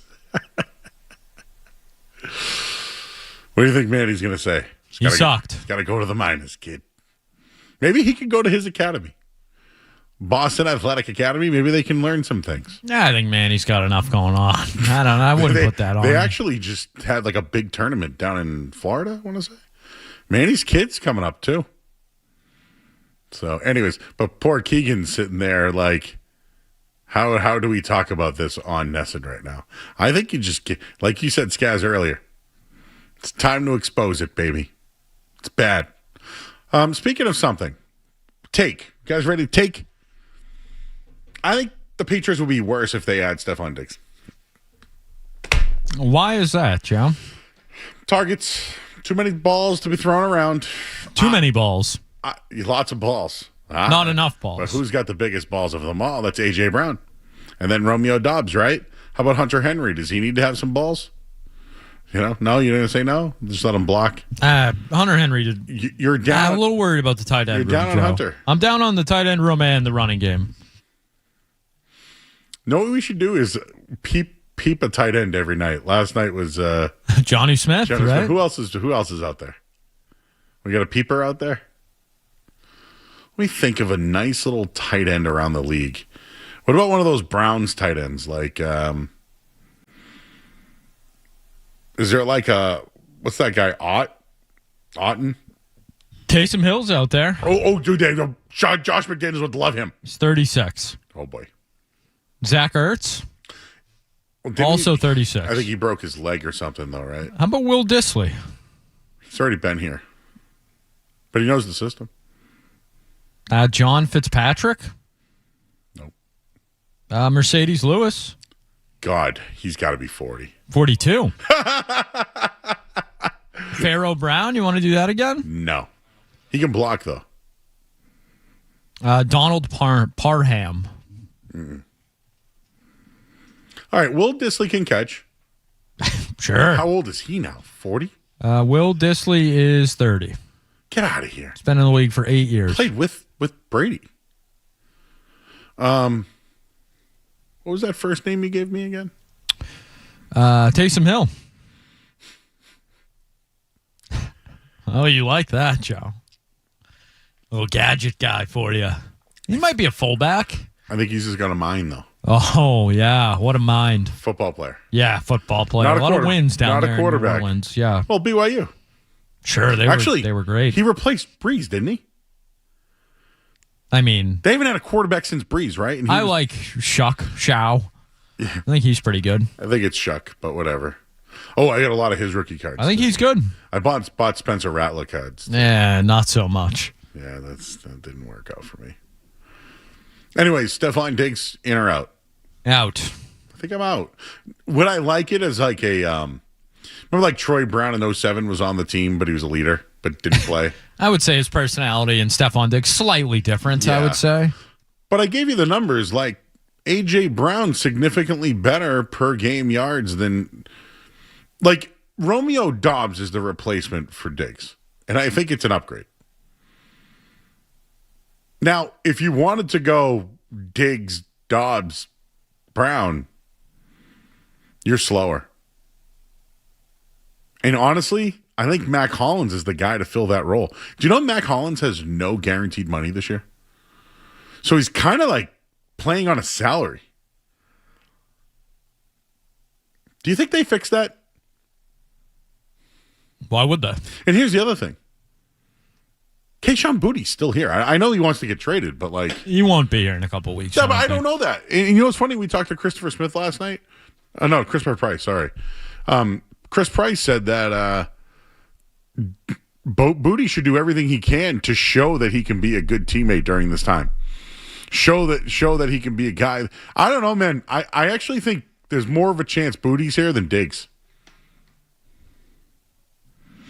Tell me something good. All right. Well, we can pick up that Stephon Diggs stuff later. I can't wait to share my musings tonight because, wow, have I found ourselves a honey hole. Well, myself. I had an interesting interaction earlier today, too, Joe, that I'm excited to share with you. Okay. Yeah. You ever come across someone who's just maybe looking to be inconvenienced? Oh, yeah. Yeah. I think I had one of those today. Oh, yeah. All right, let's hold that. Mike is in Braintree. Hi, Mike. Hey, Joe. I just wanted to call in about the big talk, and I'm kind of on the fence with it. Like, I think that if he takes a veteran minimum and, he kind of checks the ego a little bit, it might work. But the idea of his ego and Brown's ego in the locker room, I don't like it. So I'm fine with keeping Booty and not signing Diggs. All right. See? Thank you. All right. In or out? Next, let's see what everybody's doing. We got my street team, Joe. You want to do a little? Oh, you got something for us? I was going to say, maybe we push in or out back a little bit because we have a guest. Oh, we do have our guest. Tight schedule At tonight 9 a or little bit. 9:20. Okay. Maybe we'll we'll put and we got a list tonight. And we got to stretch our legs the last. I'm excited. Last hour and a half of the show, we got some content coming your way, folks. Well, there's no game. No game. Well, the Stanley Cup game's on, but I'm sure people in New England riveted to Hurricanes nights.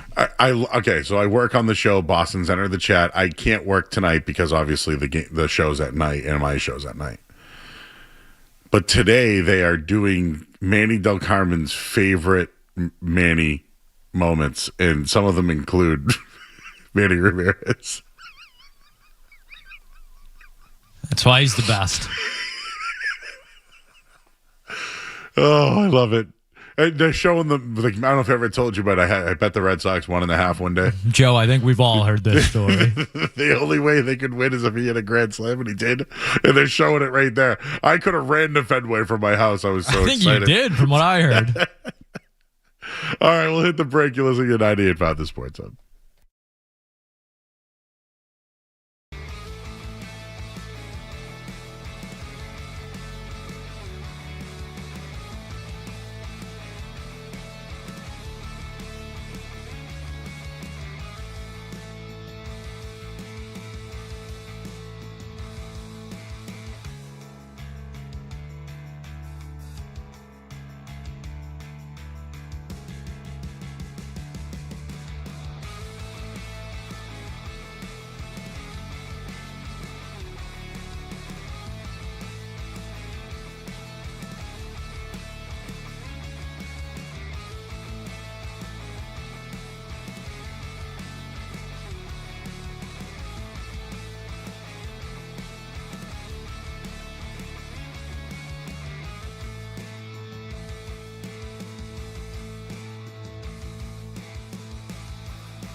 In a roster move, they have traded for a guy at the Pittsburgh Pirates named Joe La Sorsa, who I've never heard of in my life.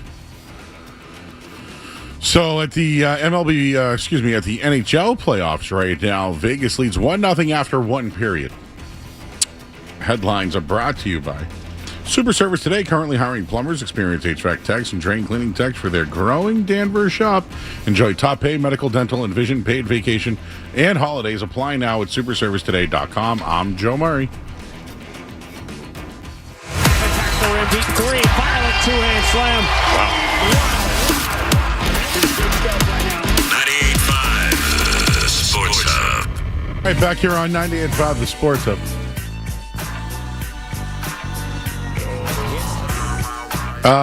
Last night I said that the one thing that has changed when it comes to the Patriots, although they did spend last year, nobody can say that the Patriots didn't spend. Milton Williams, Robert Spillane, Harold Landry, like they spent. They got guys. They spent some money.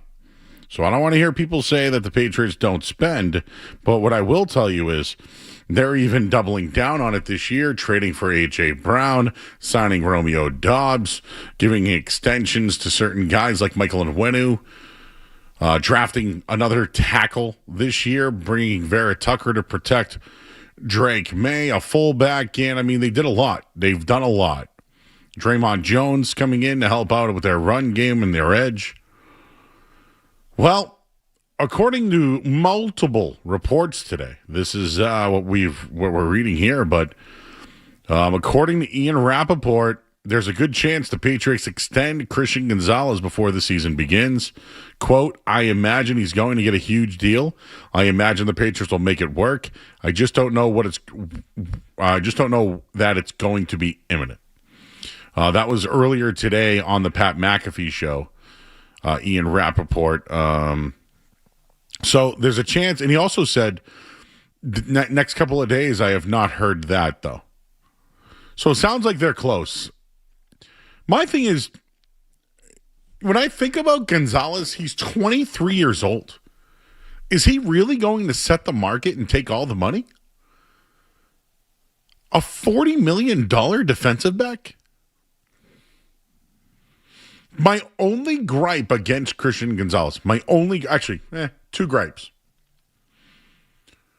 Number one is Mike Vrabel's defense plays more zone than man. Now, when they played man, he had an interception in the game. Playmakers make big plays during big games, right? Isn't that what Christian Gonzalez did last year in the AFC Championship game? I think Christian Gonzalez has proven that his worth on the field is winning football games and winning big games. The games he did not play last year, they lost. That's a fact. He also eats up half the field. He'll cover the best guy, but at times he does struggle in zone. I shouldn't say struggle. He's just a better man defender. If you're going to play zone, 80% of the time and you have one of the best man coverage guys in the league, should you pay him $40 million? And I guess here's the deal. Is it more about guaranteed money for these guys than it is about the annual average? My other gripe is just, I wonder about his injuries. They've been all like, knee, hamstring, those type of things. Not a soft player, soft-spoken. But people around the league look at Christian Gonzalez as one of the top corners. And wide receivers around the league say, oh, yeah, Christian Gonzalez out. After every game, a receiver on another team says that Christian Gonzalez is great. He sometimes does come up and run. He might not be the most physical receiver to make that kind of money.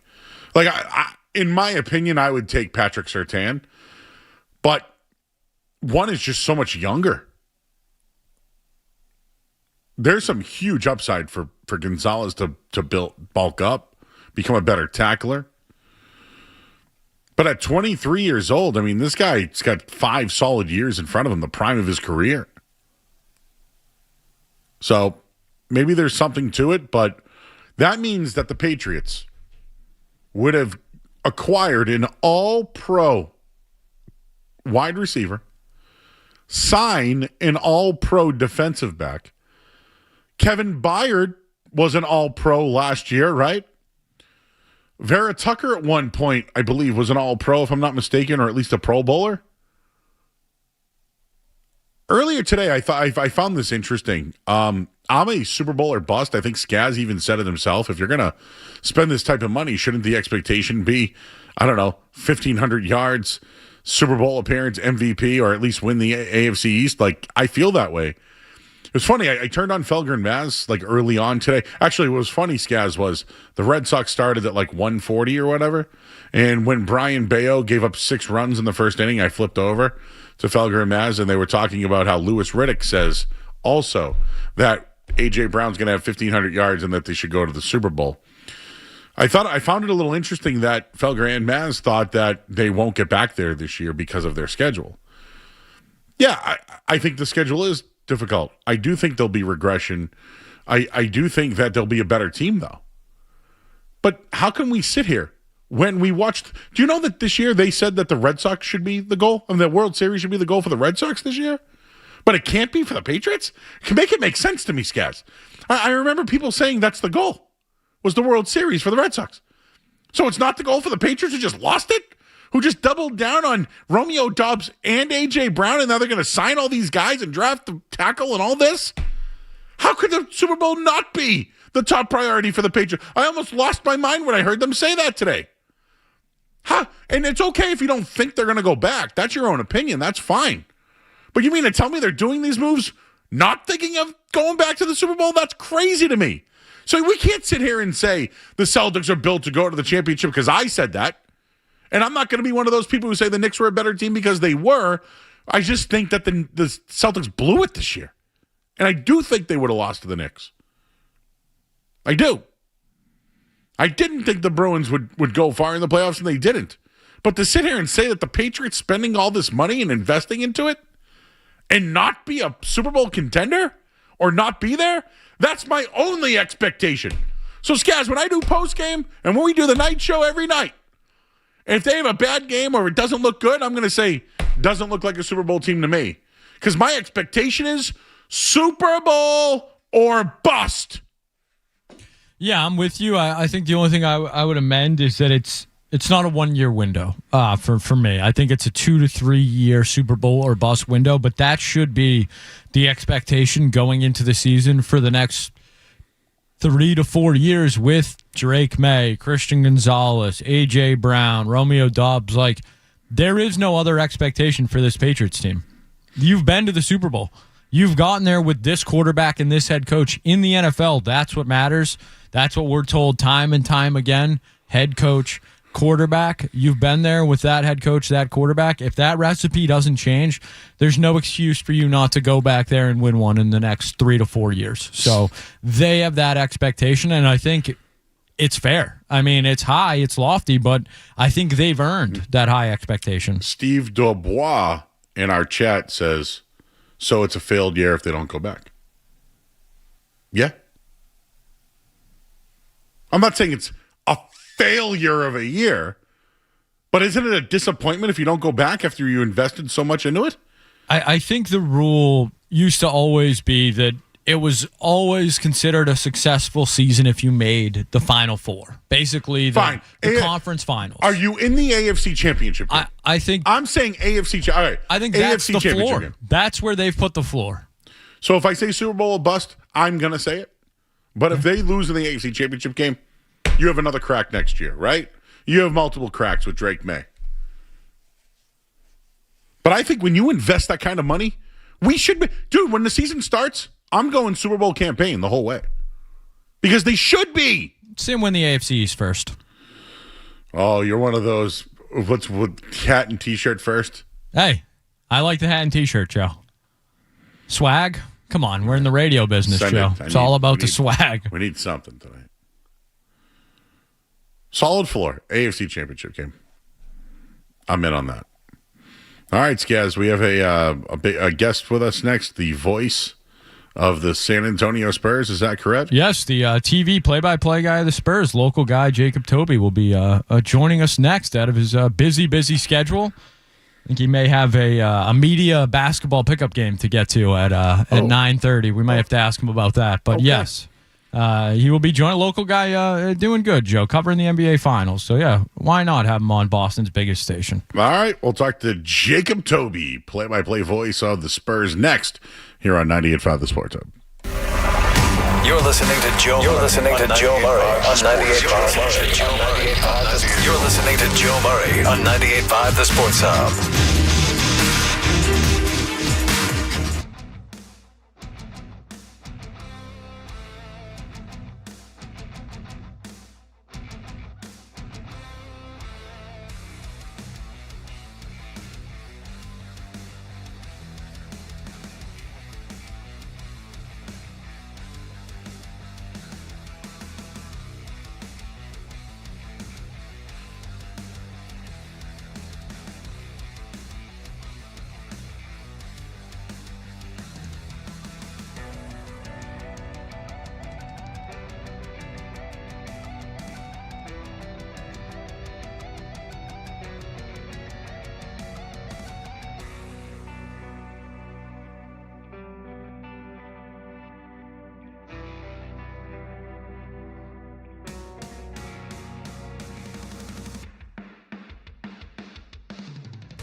All right, back here on 98.5 The Sports Hub. I'm Joe Murray. We were talking NBA Finals a little while ago. I have picked the Knicks to win the NBA championship, and that was before the Spurs won the series over the Thunder. So I just want to make that clear. But I do want to welcome in the voice of the San Antonio Spurs, local guy, good guy, and he joins us here on 98.5 The Sports Hub. He's Jacob Tobey. Jacob, welcome to the Sports Hub in Boston. How you doing tonight, bud? What up, my man? I appreciate y'all having me on. I was an intern way back in like 2017, something like that. So it's been a minute, but I'm back, baby. Let's go. Now, who'd you intern with? I interned on Patriots Sundays with those guys. Okay. So I was in the control room doing I was getting their food, actually. That's pretty much what I was doing. Okay, so so I now do Patriots pregame, postgame. Yeah. So I just missed you by a year. So, yeah. But now that I see your face, and we are connected, we've been following each other. So now that I know who you are now, so this is great. Congratulations on your new gig. Not bad. I don't know, covering Victor Wembanyama, the face of the NBA, huh? Yeah, man. When you dream about being a broadcaster, you hope someday you'll get one of the best players in the league and in the world. And in my case, I believe that the Spurs have the best guy going right now. And for me to be here on the ride, it's my second season. It's his third season. It's pretty amazing. Great timing on my part, right? Great timing. Great timing. Do you think he ran out of gas last night? Speaking of timing. Yeah, it's a good question. I thought he was a little tired. I think he's never played this many minutes before, Joe, ever before. He played almost 50 minutes in that double overtime game one against the Thunder in the Western Conference Finals. And of course, there's going to be some lag after that. But he has shown that he can be great in moments and stretches, and defense, never a problem. Always there. Will get you, at least 3 blocks a night. It's just the offense that, I thought he took a couple shots that were, not his regular shots. I think the Spurs in general settled for threes when they weren't going in at the start. Fox missed his first 3. Some of the shots that the guys were getting weren't necessarily the best ones. It was their worst shooting performance of the regular season or the playoffs combined this year. Season low in assists. So when the Spurs don't move the ball, you know how it is. You've heard of like the Spurs way of playing basketball. It's all about ball movement. And when they don't move the ball, then that's kind of what happens. Everything gets stagnant. So I think, the law of averages will come about, and they'll shoot better in game 2. But, yeah, Victor was a little tired, no doubt about it. And he knows he has to be better. He said today that, Coach Pop texted him and said, hey, man, that wasn't great. Be better. And so I expect him to in game 2. Oh, I expect to bounce back as well, although the New York Knicks have now moved on to be the favorites to win it all. I'm just trying to bring what's going on in the NBA Finals back to the Celtics here for a second. Yeah. When the Celtics didn't score 100 points this year, it was noticeable, right? They generally lost. Is that the same thing with the Spurs, who only scored 95 points last night? Say that again, Joe. Sorry, you broke up. No, I said that when the Celtics didn't score 100 points, they generally lost. The Spurs only had 95 last night. Is that their type of way of winning as well, as to score over 100? Yeah, I mean, they're when they keep teams under 100 in this postseason, they've been undefeated. So it's kind of the opposite, right? Like their defense is kind of their motor, their mojo. They've been a top 3 defensive team all season long. The offense comes and goes. The shooting comes and goes. When guys like Castle, Champagny, Devin Vassell are hitting threes, they're pretty much unbeatable and unguardable. But yeah, they need to get more production. The bench was such an issue against the Thunder, and they overcame it, right, because of some of the starters. But the bench was getting blasted by OKC's bench, and you have a guy like Dylan Harper who, if Cooper Flagg never existed, would be the number 1 pick last year.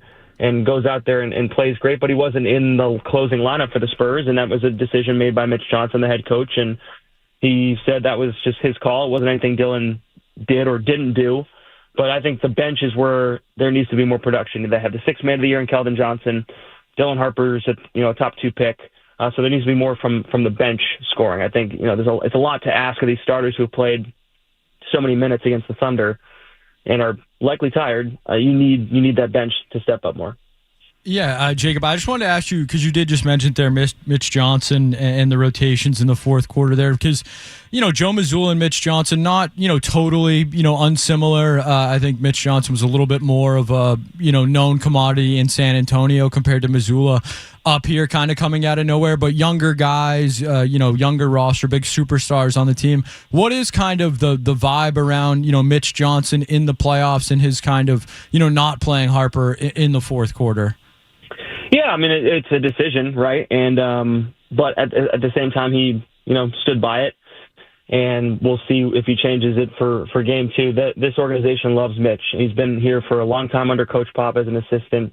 He started in the G League, so he has that ultra respect of grinding to get there. And he was a small point guard at Stanford, second all time in assists there, and had to grind for every single thing. And this team is sort of built on the defense and the grit and grind, way that they play, and they've played well for him. They believe in him. That a big reason why he's the head coach is not only because Coach Pop believed in him, but it's because Victor. That's his coach. He was the one warming him up on the floor before every game. He was the one that was developing him off to the side. And when your coach and star player are aligned, it's amazing. There were a couple shots throughout the OKC series where Victor came over and had his hand or arm around Coach Mitch, and it just looked like the Pop Tim Duncan thing. And it's sort of the same thing. So there's a lot of respect from the players. Mitch is a young coach. He's energetic. He's aggressive. And, he admits when he makes mistakes, no doubt about it. We'll see if he stays with the same rotation in game two or he changes up and see, if Dylan Harper can get in there at the end. It's the New York Knicks who everyone's rooting for, it feels like, versus the face of the NBA. In a way, is it too early for the Spurs and it's New York's year? Because that's the way I'm looking at it, a team that even played together in college. And, I mean, I didn't have the Knicks winning it all, but in some way, they're on a magical run right now. And I don't know if they can win 15 in a row, but if they do, they'll be NBA champs. Yeah, no, they have a shot. They have a great shot, and they played the Spurs well all season long. They beat them in the NBA Cup final in December. The Spurs were down by almost 20 points in another matchup in December on New Year's Eve and had to come back and get 11 threes from Champagny, which was a franchise record, and beat them by 2. And then they beat them pretty good, the Knicks did, in Madison Square Garden. So they played well against the Spurs all season long. It's a tough matchup. They're big, they're physical. And Brunson's great in the fourth quarter, and that's what you want in the finals, right? 13 of his 30 in the fourth quarter. He showed up, no doubt about it. But I will just say the Spurs were up double digits with Victor not playing well. He had 26 points. He got to the free throw line, but wasn't necessarily dominant down low like people have been asking him to be, and people, wanting more from that. So I took it as, all right, the Spurs were up big and then just didn't, have enough at the end, but Victor wasn't even playing well. So if Victor plays well, if he turns into like that combination of Shaq down low and then can go outside and turn into Kevin Durant, to me, it's unbeatable. So that to me is kind of the formula. Jacob, thank you so much, man. We know you have a kind of a heart out here to go play some hoops yourself, but I did want to relay that I reached out to the great Jeremy Conley, who is still producing Patriots games, and I said, hey, oh my goodness, do you remember Jacob Tobey? And he said he was the gold standard of interns. So Jeremy Conley, not one for effusive praise, so that I would say that's about as high a praise as they come. So you're well regarded in these parts, Jacob, so thank you for taking some time for us tonight. Let's go. I love Jeremy. I appreciate all those guys, man. I love the Sports Hub.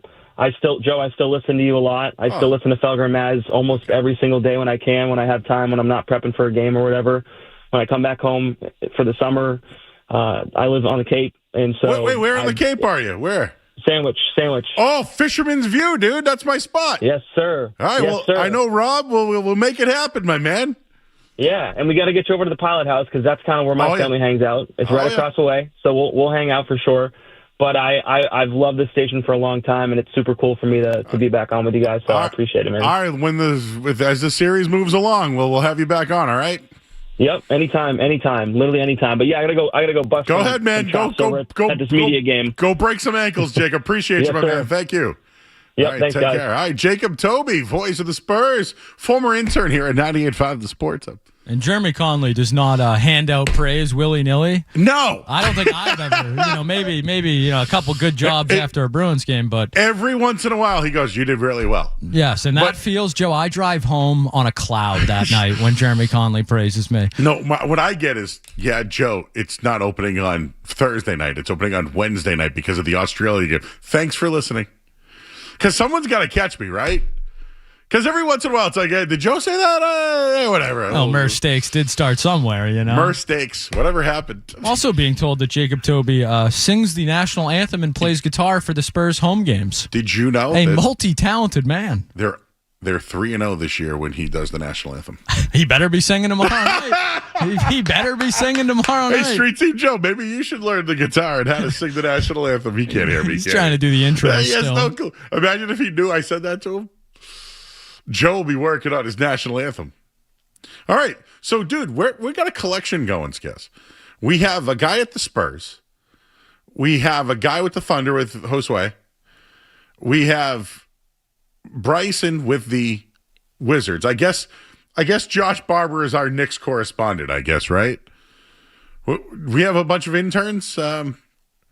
I remember Katie called in because she knew Amari Williams from when they played against him at Elon. I'm trying to remember who else we have here. I mean, River will give us the South Dakota breakdown because he got hired out there. You know? We're like starting to... Where's Derek? He's doing his job. Good. Where's Dawson? We're going to send him somewhere. We're going to send him somewhere now. Maybe we're going to see what's going on over at Fenway. Maybe we do need to check in on Dawson. Forgot about that, Joe. We have an inside man over there. That's right. That is right. Well, anyways, I don't want to call it the Joe Murray tree or anything. Should we call it the Jeremy Conley tree? I would proudly consider myself part of the Jeremy Conley tree. Do you know what I would love this year? And I mean this, Skaz. I'm here whenever we do the Patriots games. Now, Jeremy is here for pregame and way before and prepares for days. I come in right before noon. Like right around noon. We all have something to eat. We're all watching the game together. I like to listen to the broadcast and watch it on TV.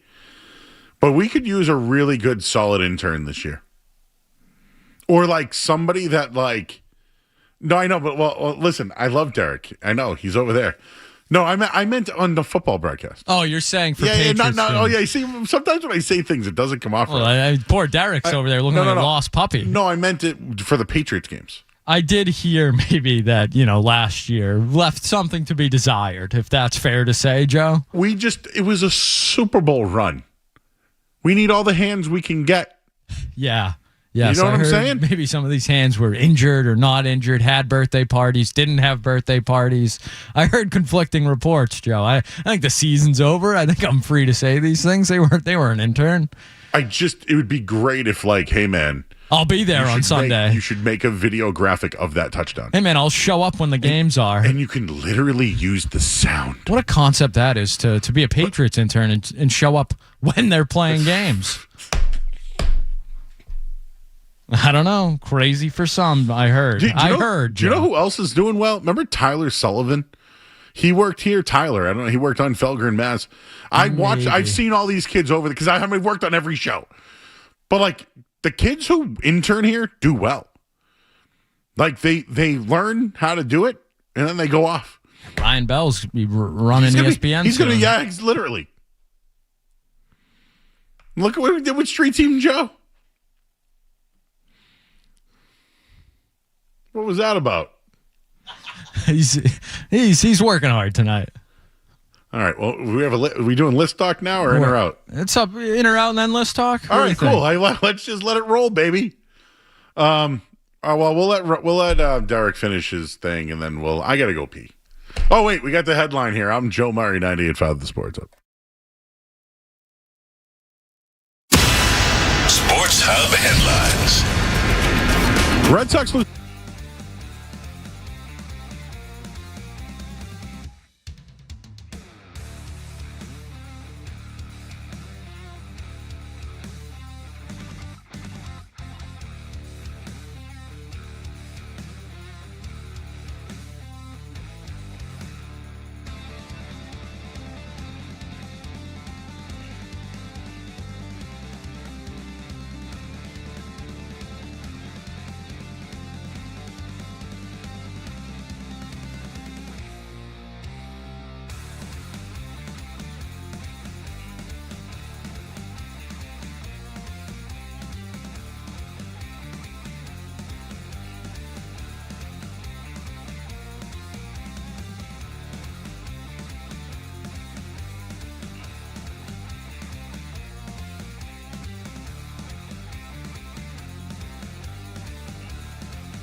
Street Team Joe? What did you say there? As Joe opened his microphone? Let me set it up. Oh, boy. So we're leaving the studio to walk in. And me and Joe are essentially wearing the same sneakers, same shorts, and same shirt tonight. It's unbelievable. It really is. It happens time and time again. So he walks by me and he goes, Joe, looks like you're losing some weight. And I go, no, I'm just wearing comfortable clothing. Because I didn't come from Nesson today, so I'm wearing shorts, gym shorts, and literally a Under Armour t-shirt, which, I can't wear shorts on TV. So, and I go, no, dude, just wearing. And you go, yeah, man, just like me, man. I bought some sushi today. It makes me feel healthy. And then when you said something about, and I was like, but I didn't have soy sauce though. Yeah, so I mean, that's what went over the air. Yeah. So he didn't have soy sauce with his sushi, but, so it's just, but it's just fish. It feels healthy. That's fish and rice, Joe, at this point. But compared to yesterday, Joe, yesterday was my boiling point. We had way too much pizza, and I think, I woke up today feeling not great, and I'm like, it's a boiling point. Me and Brian Bayo, we've had it. Oh, yeah? Are you a sushi guy? You don't like it, do you? I have ate it before. But I don't like the seaweed that's in it or any of it. Here's the deal, Joe. I'm not going to say I don't like it. I'm just not going to eat it. I'd rather someone who loves it have it. Maybe you'll have to correct me, Skaz, but in my mind, I feel like if there's no top sauces on it, sushi is just fish and rice, and I count that as healthy. Maybe I'm wrong. So, dude, when I went to Hawaii, right, there was poke everywhere. Poke, just raw tuna. Poke bowls. Yeah. I saw chopped poke in front of me. Poke. And it was like everyone ate poke. Everybody poke. Whatever. Poke.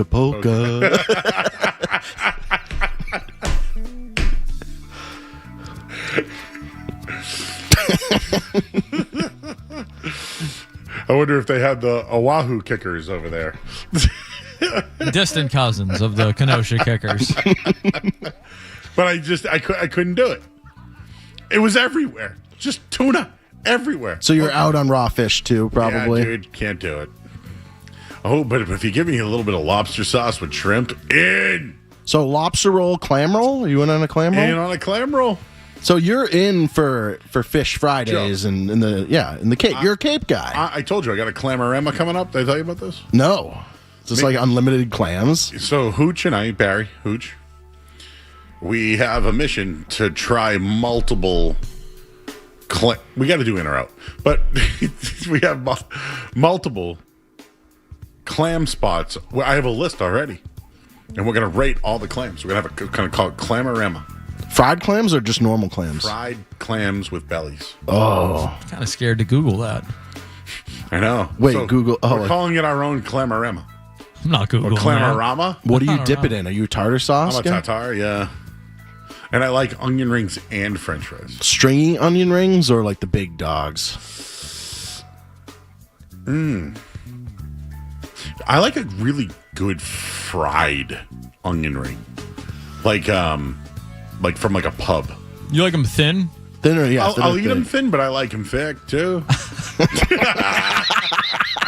Pause. Click that. Click that. Pause. Yeah, where's Kenjo? Pause. All right. Play. Let's do it or out. Anyways, I love fried clams and fries and big or small onion rings. Scallops too. Love scallops. Oh yeah, baked.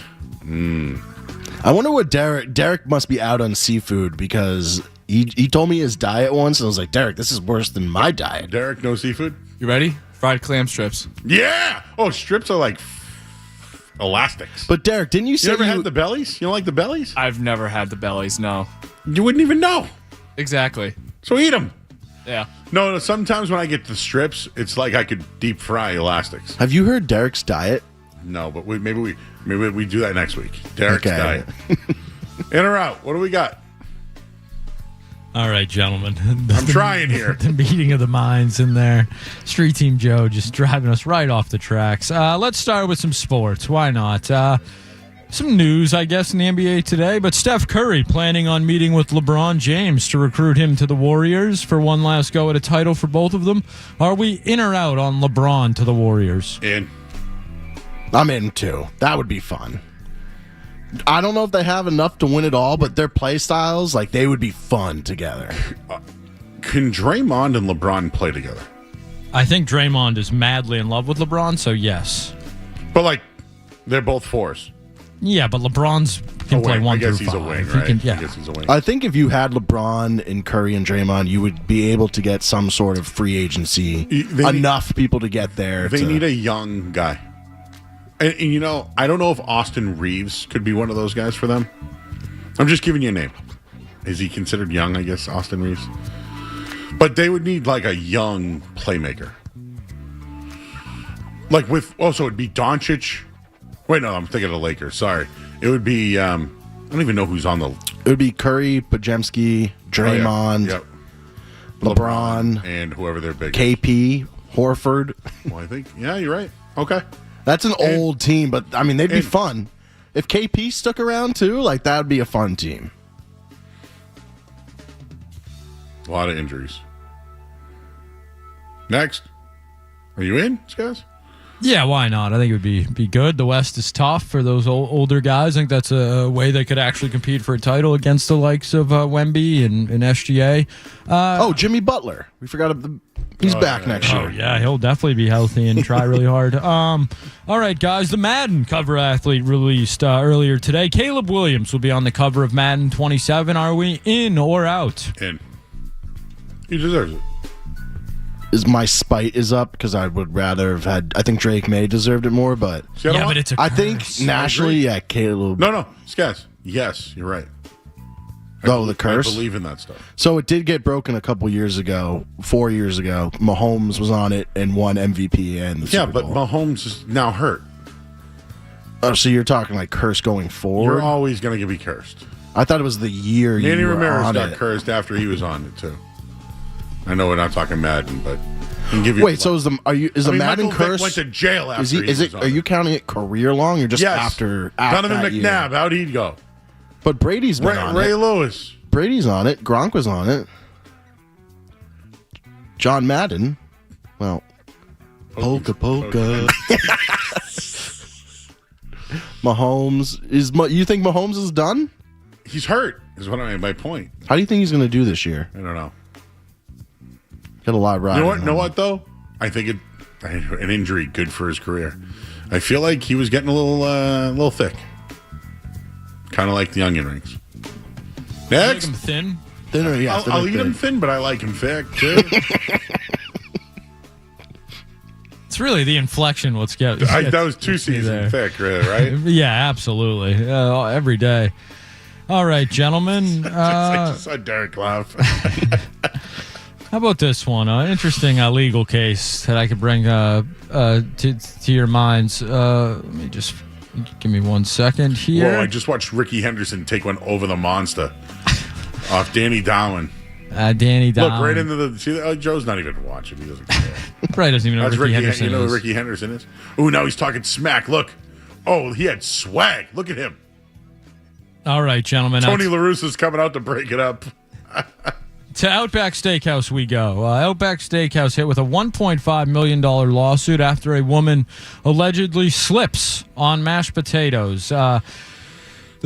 Tracy Renshaw claims the potatoes created dangerous conditions that caused her to suffer permanent injuries. Are we in or out on suing Outback because you slipped on some mashed potatoes? Out, but she hurt? They wheel her out? $1.5 million over potatoes? Out. How'd the potatoes end up in the ground? Well, maybe the plate fell. Yeah, but what? Was there a food fight? I'd like to see the last video. time you've been in a food fight? All right, here. It's been a while. Renshaw's complaint states that she was walking to the restroom when she slipped on a slippery foreign substance, which appeared to be mashed potatoes, and fell face first onto the restaurant floor. The alleged substance created an unreasonably dangerous condition for visitors and caused Renshaw to suffer serious and permanent injuries. And I feel bad for her, but like $1.5 million? Are you in on Outback? Yeah, there's one on 114 near my house. I just never go. We used to go all the time when we were younger. That butter, though, that they have for the bread. We went like What do weekly. they call that? Oh, yeah, I know what you're. They Yeah, have, like the cinnamon butter. Cinnamon right? butter. And I would- what's I the would type of lick- bread is that? Like rye bread or something? I would lick that. Just Stop. A lot of drops. Stop it. A lot of drops tonight. No, I would just ask for the cinnamon butter. And just, I'd dip my finger in it. That was our post Little League spot. The families would go to Outback. Yeah, I was just Pizza Hut growing up. Like in bench warmers. Polka polka. Polka polka. What else we got tonight? I love Outback. They can't afford a $1.5 million lawsuit. That restaurant where this happened already closed. So, yeah, tough. I just looked it No, up. but you know what? Like Longhorn or Outback? Oh, give me the horn, Joe. I'd go Outback. See, I'm an Outback guy. I've been to the Horn a lot. The Bloomin' Onion. The Horn was like a when you didn't make a lot of money and you'd take a girl out. Joe, I'll be honest, I don't know if I've ever been to either of them. But Really? yeah. Because I couldn't do Capitol Grill, Grill 23, or any of that back Where does then. Texas Roadhouse I'm a enter this Nines guy. conversation? Ooh, a Texas Roadhouse is a nice. Oh, give me the Roadhouse. date. Yeah, I'm taking that. You know what over else is the Roadhouse too is? You're not eating all that food. You're taking that to go. couple peanuts in the pockets. Uh-huh. I can picture Scaz just putting like Napoleon Dynamite, just filling the Those pockets. peanuts in your pants? What has happened tonight? Go, next. All right, here's a movie idea no one has ever thought of or came up with before. An exclusive poster from Motor City came out today starring a giant man, Alan Ritchson. The film follows a man who plots revenge on a gangster who sent him to prison for a crime he didn't commit. Gentlemen, are we in or out on a movie we've all seen 1,000 times? Sounds like Tulsa King. Yes, sounds like every movie ever made with a giant guy. I'm out. I'm out too. Aren't you a big Alan Ritchson guy, Street Team Joe? Alan. Oh yes, I do like that guy. Wait, so you didn't even know who he was? No, I lost train of thought when you were first describing it. But what is his show? I really do. I actually am a big. You love his show, but I forget the name of his show, but he has a really good show. I believe it's called Reacher. Reacher, yes, Okay. great show. Just so I have it clear, it's seasoned butter that Outback has. The cinnamon butter is the Texas Roadhouse. Have you seen like the TikToks where it's like, "Can I lick the butter off of you at home?" I love cornbread too. Cornbread with sweet butter. You know what I did with Hooch the other day? We went out for breakfast. Here's a story that could go anywhere. You know what I did with Hooch the other day? We got 2 muffins, and we went to the place in Newton. I'm trying to remember the name now, but they sliced it in half for us, and then put it on the oven, and it was a hot like not a toasted. It was on it was a grilled muffin, and they gave me the butter and I right on there. What was that? 10 out of 10, Joe. Once I get a good, I don't give 10s. You don't. You're a tough grader. Very hard. Once I get a good first paycheck or just a paycheck, I want to go to Mr. Sid's and just get all. Just like, why don't you just call give me him? the work, Hooch. I want all. Give me the nice, like, just make me look good. Yeah, he makes me look good. He sized me. You said he does the crafts, Dude, right? I was heavier when I, yes, I was heavier when I got first sized by him, and then my stuff became too baggy, and they hemmed it down. Hemmed it down for me. So they fit it. They can size anybody. Size does matter. They had a bar in that place. I thought that was in the basement's so cool. Yeah, pool table, hot dog machine, barber shop. I mean, who doesn't love a hot dog machine? Hey, listen, their motto: dress better than you have to. Next. All right, gentlemen, we're all KFC fans here. I think I can safely say that. Are you a big enough KFC fan that you would be in or out on buying Harlan Sanders? I'm sorry, Harlan Sanders' old house in Mississauga, Ontario, for $1.5 million. No, out. Yeah, I'm out on that too. He's not. Have you guys ever A-list enough. stayed at like in or rented like I know you've done some Airbnbs, guys, that are pretty big. Have you guys ever like rented like $1 million place before or anything? Oof. The place we stayed in California was, I would imagine, I don't know, like the property value, but it had a pool. But there were like 20 something of us staying. Something like the Jersey Shore house. Yeah, it was that, and it was in Cali, so it was nice. But we weren't, there was 30 of us or something staying there for a wedding. I don't think I've ever stayed somewhere that was that nice. Like besides like a resort. Maybe like a historic hotel or something, but that doesn't really count. Turtle Bay, Hawaii was the best place I ever stayed. But in when I went to Bahamas, I had a really nice bungalow. And when I went to the Dominican, I had my own pool. I would open my slider, and it was a swim out, and I was laying on a float.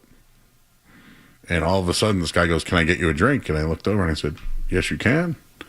So I've never laid in my own float before in a pool in a swim out where someone just gave me drinks on the house too, all inclusive. Can you believe that, Joe? That sounds nice. So to answer the question, no, out.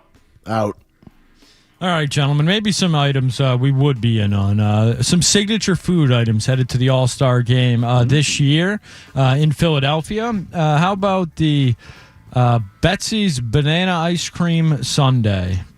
Let me see if I can get some details on this for you. But So banana ice cream, so it would be vanilla with bananas? Yes. Any chocolate in there?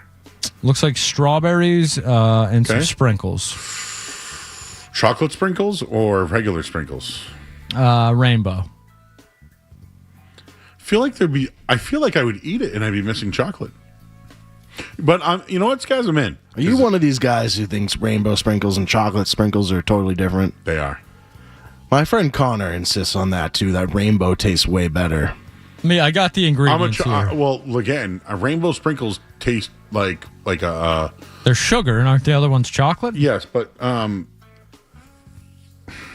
what do you call it when it's like a birthday cake? Cake batter? No, what do they? Never mind. But no, chocolate sprinkles and they're different. All right, gentlemen. The Betsy's Banana Ice Cream Sundae. Banana pudding with vanilla soft serve, topped with crushed vanilla wafers, peanut brittle, hot fudge, strawberry sauce, toasted marshmallow cloud, red, white, and blue sprinkles scattered throughout, served in an all-star souvenir cap. I saw this. Okay, so I did see this today. In. Yeah, I saw this today too, and I was in on everything. You know, I thought about getting ice cream here tonight, but then I remembered Skaz can't. I think there's some in the freezer still from the other day. But Busy Farms down the street. Oh. If you want to go, I'll send you, Joe. Do you want to go? I'll just put the call in. All right. Texted me last night. Can you answer me a question, Joe? Why is the All-Star game not returned to Fenway in my lifetime? The rumor is 29, right? No? Like or was that the NBA? It was some sort of honor year. Something, yeah. Do you want to go back to Fenway? No, but I'm saying it would do well. I'm sure it would do amazing. For historic reasons, yeah, but you can only fit like 35,000 people there. Don't you want like 100,000? But the home run derby there, I'd like to think the ratings would be as high as it's ever been. If there's an All-Star game at Fenway and there's a home run derby, I'm gonna call Cask and Flag and the streets on the outside. No, I'm gonna see if we can broadcast live from the top of the Cask. I'll be on the street trying to catch balls out there. Yeah, we'll have live video of you trying to catch balls. You gonna bring a glove? Oh, I'll bring a glove. Okay, that would be a lot of fun. I mean, if Limp Bizkit can do a concert on top of Fenway building, why can't we broadcast there? I'm in. Remember, was it Mark McGuire who was parking home runs out there? Yeah. Last time, tons of people were out there. People said he hit one on the pike or it bounced. Yeah. Tons of people were out there catching fly balls. 1999. I watched it on my couch with all my friends. It was awesome. Teddy ball game? Yeah. And then the guy who was that band, All Star. Smash Mouth? They were there too. Wow. Anything else? Yes, gentlemen. More food items from the All-Star It's an all game. food in or out. Confetti cake. 250 4th of July themed for this year. The Revolutionary Rib Melt. This will be a smoked short rib, aged provolone, charred onion jam, fried peppers, and pickle butter on a pressed brioche roll with a side bowl of beef for dripping. I would take the peppers out, but I'm in on this. That sounds delicious. I'm in. Oh, by the way, maybe we can look this up next week's guys. I saw that there's going to be a hot dog safari at Polar Park. Oh, interesting. I feel like we should be there for that, Joe. That Drake May event seemed pretty cool. I had some FOMO. Sold out. I didn't realize, how popular that people was. People were drinking. Like it's a minor league park, right? Who looked the best? Did you say? Like most jacked? Christian Gonzalez. Gonzo. He wants that contract. He was the best athlete on the field. So was Marcus Jones. Like Christian Gonzalez was playing shortstop and was everywhere. I know we're teasing our top 10 athletes later. Yeah. Is it crazy to honorable mention Marcus Jones in that list? Don't spoil anything, Don't spoil Joe. the list, Joe. All right. Let's stick with the food while we can quickly here, gentlemen. The Liberty Stack, another food item at the All-Star Game. Stick with me here. A buttermilk brined hot chicken thigh placed on a brown butter maple glazed donut with charred peach bourbon compote, aged cheddar, and pickled Fresnos. Are we in or out on the Liberty Stack? So I'm not really in on this. A little too much going on with the hot chicken. I mean, a brown maple. I think I would try it. Butter glazed donut sounds phenomenal, but I don't need everything else. I agree. It's a little too much going on here. Of the food tonight, that's the one I would be out on. All right, well, let's see if we can end with a good one then. The Declaration Dog. You mentioned. So this is all the same All-Star game? This is the MLB All-Star game in Philly. The Declaration Dog. This We is should a bring this smoked, back the week of July 13th. a smoked Wagyu beef frank laid out on a toasted pretzel roll. Oh, yeah. Topped with candied bacon crumble, apple cider, and crispy shallot micro mustard greens. Shallot. Are we in or out on the Declaration Dog? This like in. That has potential to be, if it was done well, like a top 5 favorite food of mine. I love a pretzel, a stadium pretzel. With a Wagyu hot dog in with it? With a Wagyu hot dog. Maybe if there was a little cheese in there, Skaz, somehow. Like the Cheese Whiz you would put on a Philly cheesesteak. Out on that, but yeah, sure. All right, gentlemen, that is going to wrap up a Thursday night edition of In or Out. All right, this hour of the sports has been brought to you by our good friends over at Valvoline and Oil Change. Enjoy quick and convenient vehicle maintenance this month. Visit NewEnglandOilChange.com. You can save 15% off your next drive through oil change at Valvoline and Oil Change, the official oil change of busy people. I do want to do musings, so we'll pause. We'll do musings. Then we have the top 10 athletes in Boston sports. It's list season, everybody. Can we poll it, Derek, and see what the fans think who has the Sure. best list? Sure. All right. You're here, Joe. We got the musings next, and I wanted to share musings. And I know Skaz had something that happened today as well. You're listening to 98.5 The Sports Hub. Don't go anywhere. There's more Joe Murray. On the way on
couldn't get out of the first inning, and guess what? Demoted down to Worcester. He's got enough money to pay the toll, though. They have traded for another guy named a reliever, another guy from Pittsburgh, Joe La Sorsa. They paid cash for him. He was a minor leaguer. Headlines are brought to you by John Sewer and Drain Cleaning. With over 70 trucks on the road, because your clogged drain is their emergency, go to johnsewer.com. The musings is next. I'm Joe Murray. You're listening to Joe. You're listening to Joe Murray on 98.5. You're listening to Joe Murray on 98.5 The Sports Hub. Unrelated to sports, so sit back, relax, and get your mind in the game, and listen to the words of a grown man complaining. Murray's Musings here on the Sports Hub. Generally a segment where we just kind of vent about things, or maybe something happened, or it's bothering you, or I don't know, I give Street Team Joe life advice, or we kill people. Where we'll start tonight is I think Street Team Joe may have killed somebody. And what I mean by that is, everybody, don't get all, huffy puff. Street Team Joe has told me about multiple movies of late. Castaway was one of them. You have watched Top Gun Maverick how many times now in the last couple of weeks? Like 4 or 5 recently. I think it is number one of my favorite movies right now. James Handy, who was in Top Gun Maverick, he was also in Jumanji, has passed away at the age of 81. And who was he in that movie? He's an old guy. Does he have a prevalent role? He was... you put it in Slack? Yeah, he didn't have... He was like one of the guys on the phone. He was a long-time actor, though. So, whatever. So, we've killed a couple people this week. Yeah, we have kills, yes. Musing for the day today, I am officially verified on Twitter. I bought the upgraded version. $4 a month is what my contribution scaz. I don't get reimbursed for that. But the reason why I wanted to get verified for that is because we've been posting a lot of content, whether it's video, shout out Derek and Riley, Street Team Joe as well. And with the verified account, you get DMs to anybody. So you can just DM like, hey man, can you come on the show? Because it's been a problem for me. And we can post at length videos, so no 3 minutes and under anymore. Dude, this is big. Yeah, so verified blue check mark. And today I got a lot of people following me, so I don't know if it sent off like. I think it gives you more legitimacy for sure. It sent off a lot of I got a lot of followers today. Yeah. So that's why I did it, not to be like, oh, I'm verified and I'm popular or whatever. I don't need to be credible. I don't have sources. I am not a reporter.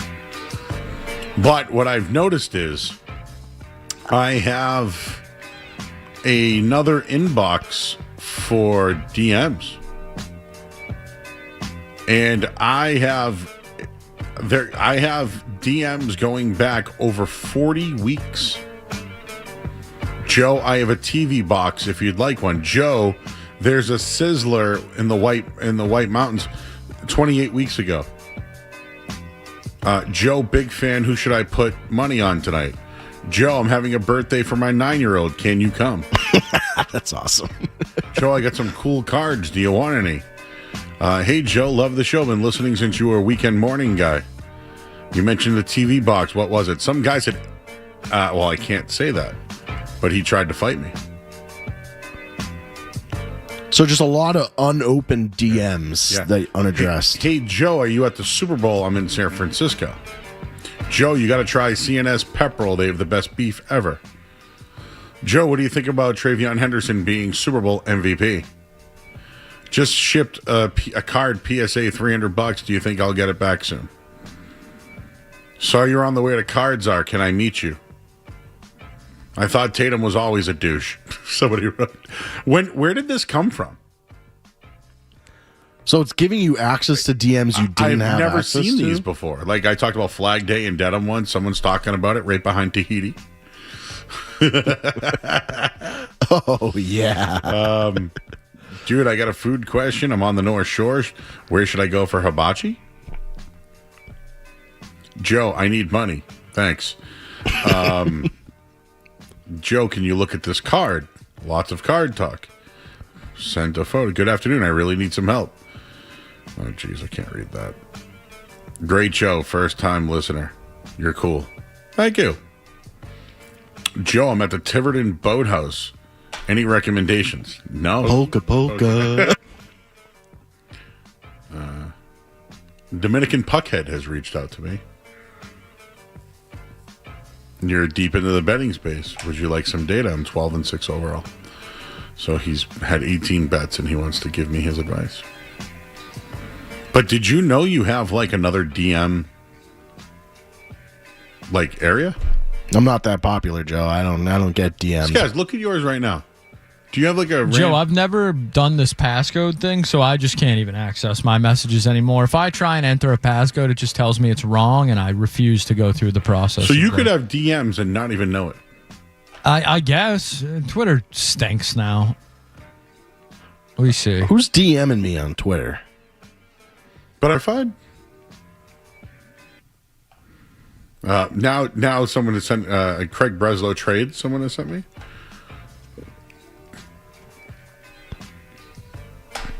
Just didn't know that it was a thing. Skaz, you said you had something today.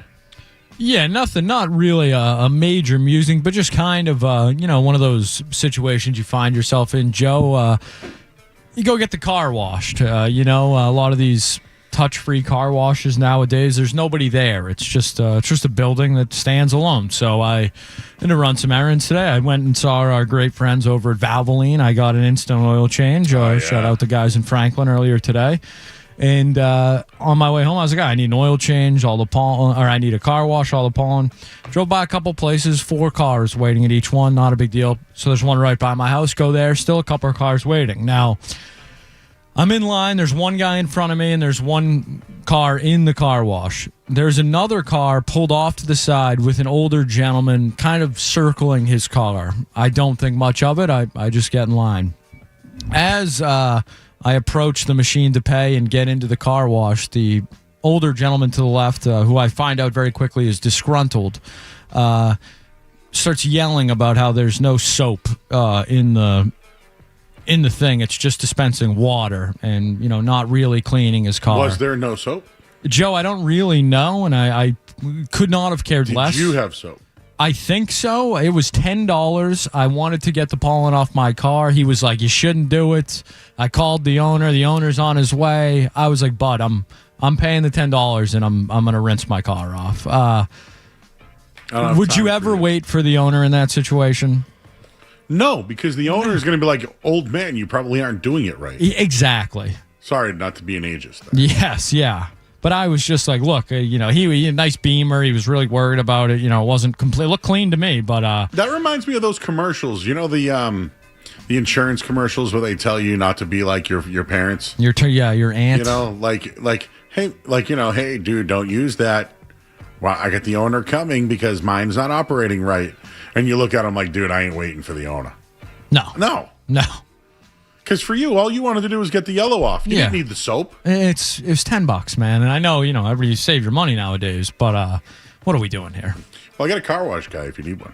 There we go. You might have to branch, and it's on the way. On the way. You just have to get off in Dedham, cross over at West Roxbury right there. My guy Adam over at Waves Car Wash. Love that. There's a McDonald's on that side too. They do the inside too? Well, you'd have to. They do, but I think you have to pay a service fee. Of course, yeah. I'm not looking for a deal here, Joe. I'm happy to pay. Just so you know, there's VFW Parkway right there. Oh, yeah. There's a McDonald's. Familiar. Chick-fil-A. Oh. Popeyes. It's a big 3. Burger King, Taco Bell, and Long John Silver right there. That's a murderer's row right there. It's the 27 Yankees. What do you think, Joe? Have you ever been over there, VFW Parkway? No, I have not. He's going to. Tahiti's only half a mile down the road. We're ending up at Tahiti then. Yeah, but he's turning around to go to the car wash. The car wash. But yeah, you can get a wash, and you can. What would you choose if you only had one? I'm going to give you the answers one more time. If you could only have McDonald's, nope. Burger King, maybe. Chick-fil-A, nope. Popeyes. Nope. Taco Bell. Hard no. Or Long John Silver. Never been, so I'm going Burger King. A Whopper. I'm a rodeo burger guy. Hard. Chicken fries. I don't think they still have those, but those they are have 8-piece nugget, $1.99. All these fast food places are getting pretty expensive. Have you noticed this? The value menus are gone. Do you know I saw an $8 biggie bag, major bag alert? $8, but it came with a sundae. So it was $5, 5 on 5. Now it's an 8 with a sundae. Do you remember when Dairy Queen used to do the 4 for $5? No. They had a huge Do you know I thought about asking you to get Dairy Queen today? But the closest one is in Natick, and you know it wouldn't make it here probably. Yeah, no, not with you either. No. So yes, I agree with you. I like vacuuming my car, right? Like, hey man, the hose is a little weak, dude. The guy. No, I'm getting in there. And see ya. You know what I saw on TikTok again? Someone went into a McDonald's and said, hey, can I get a McFlurry or whatever? And they said the machine is down. The guy went in and fixed the machine and said that he worked there.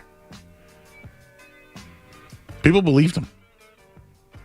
Now, it could have been just a TikTok, but he fixed the machine. I would love to see your TikTok algorithm. Me too. Know what it is? It's like Cape Cod food and... Mine's all sharks, like great white sharks. See, why is mine Cape Cod then? I don't know what it is. Maybe mine's just like shark attacks, because that's like my biggest fear in life is getting eaten by a shark. So your algorithm is just feeding you your biggest fear? Yes, because I can't stop watching it, Skaz. It's like mesmerizing to me. So stories of getting like Jaws, my favorite movie. Do you like Shark Bethany Week? Hamilton fan? I do like Shark Week.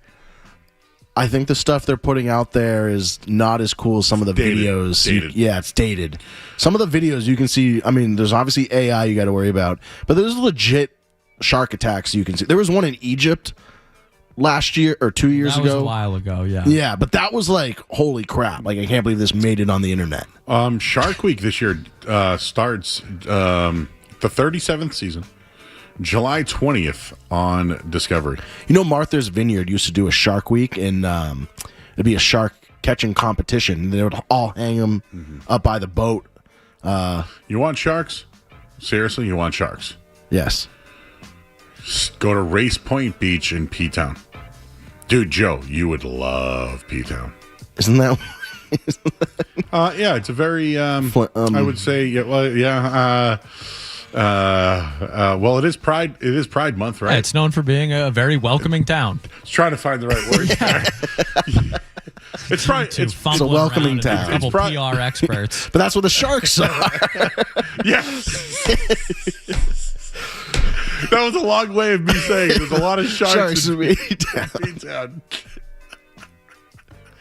Like, do I have to go in a boat to see it? Like, okay. Or like, can I tell you a true story? Yeah.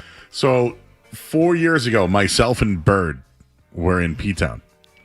We were waiting at the Lobster Pod to get dinner, which is like one of the famous restaurants there, and it's right before all like the knick-knack, like candy stores and like, boutique shops and all that. And there was definitely like a gay parade going on. And a bunch of dudes saw me and Bird and were like, yo, what's up, bro? I took video of it because like I thought it was awesome because Bird was like so thrown off that people recognized us.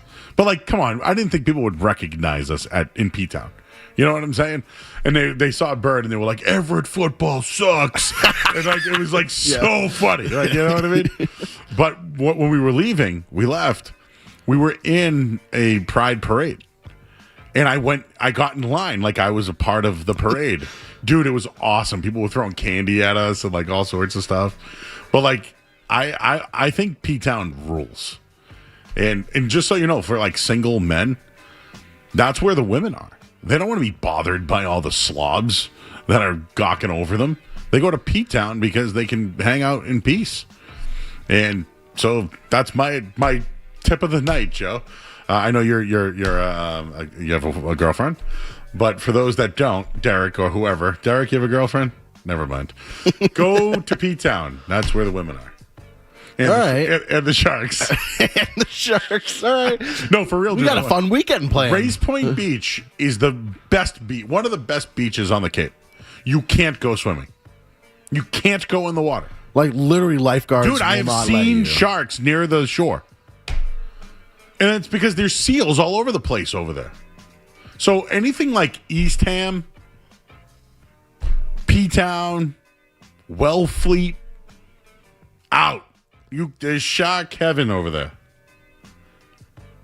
I think there's a pizza place called the Shark something. I have a good story that I just thought of. It's quick. Can you say it on the air? I think so. We got to do our list. Hurry up. All right. So it's my friend Jimmy's 21st birthday. Uh-oh, Skaz. And we're in Manhattan. He hasn't had a legal drink yet. It's literally the first day of his birthday. And I'm like, hey, we got to go to a bar. Like, you got to get a first legal drink before, like. What is the first day of his birthday? 21. It's not midnight the night before. It's the daytime. So we had It's his birthday. It's his birthday, but it's not the night before, Skaz. Sometimes people celebrate at midnight the night before. Anyways, we go down the street, Joe, in Manhattan, and I'm like, first bar we see, let's go in it. None of us really know what we're doing. We go into this bar called Boxers. I thought it would be a sports bar, Joe. We walk into the Boxers, and the guard is actually like really, really nice. He's like, you guys look great. Let me can I take your picture? It was a whole ordeal. We ended up at the bar. It's me, my friend Jimmy, and my friend Purdy, and Sarah. And it turns out it was a gay bar, and everyone was shirtless and pantsless. Was this down the Cape? No, this was in New York City. Oh, okay. So my friend's first drink at 21 was all of us going into a gay bar, and they were not clothed. So, okay. But by the time we recognized, by the time we processed it, it was too late. When I went to Canada and got my bad tattoo, we went to the wrong side of St. Catherine Street, and realized that we were in a gay bar. So we were supposed to take a left. We took a right. Did you order and no? stay? We had a beer. We finished, but I've never been to like a Vito situation from Sopranos, like wearing the leather and like the chaps. never been in one of those situations before. But yes, Joe, so it happens. It's not just me. You've been to the Cape, you said? Yeah, I've been to the Cape. Okay. I'd love to go to the Cape with you, Joe. Where would we'd have so many stops. I'll drive. I know where to go. We can also body surf if you'd like. I got a couple of good spots. There's not great waves in the Cape. I got you some waves if you want. South Beach and Martha's Vineyard. Well, I'm not going to I can't afford the Vineyard. I'm not a Vineyard or Nantucket guy. I go to the Mid Cape. So who's got good waves in the Cape? Well, if there's a big storm, the waves are real big. Yeah. But it's generally but you just follow the waves, baby. Just go with the motion. I'm thinking the California there's waves. Hawaii was the biggest I ever saw, and Hawaii it's this, so it will like push you out, kind of like a what do you call that? Riptide, but then it spits you back in, so you actually kind of like seesaw it, Would you rather be able to skate or surf? Good. I would rather be able to skate because I can swim. And I don't need to surf. And I would have run dudes back in the day on skating if I could. Imagine a 300-pound defenseman skate park guy. Yeah. Oh, I'd be a wicked hardo. I'd check everybody. Drop the gloves. All right, hey, we got a list next. It is the top 10 athletes. And no one's wrong here. And then we'll wrap up the show because we have to go. And just so you guys know, there's nothing going on. Red Sox lost. Stanley Cup's right now 2-0. There's nothing going on. So that's why we're talking Sharks and whatever else we talked about. And car washes. And what you picked, Burger King? Skaz, which one of you would you go to of those? Probably Chick-fil-A. Popeye's chicken sandwich. Derek, what do you got? Thinking Chick-fil-A. Okay. Well, get me a chicken sandwich. We'll hit the break. I'm Joe Murray, 98.5 The Sport. with Joe Murray coming up on the Sports Hub.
Zolak and Bertrand get you through the midday, Joe Murray gets you right through the night. I actually spoke with women today. On the Sports Hub.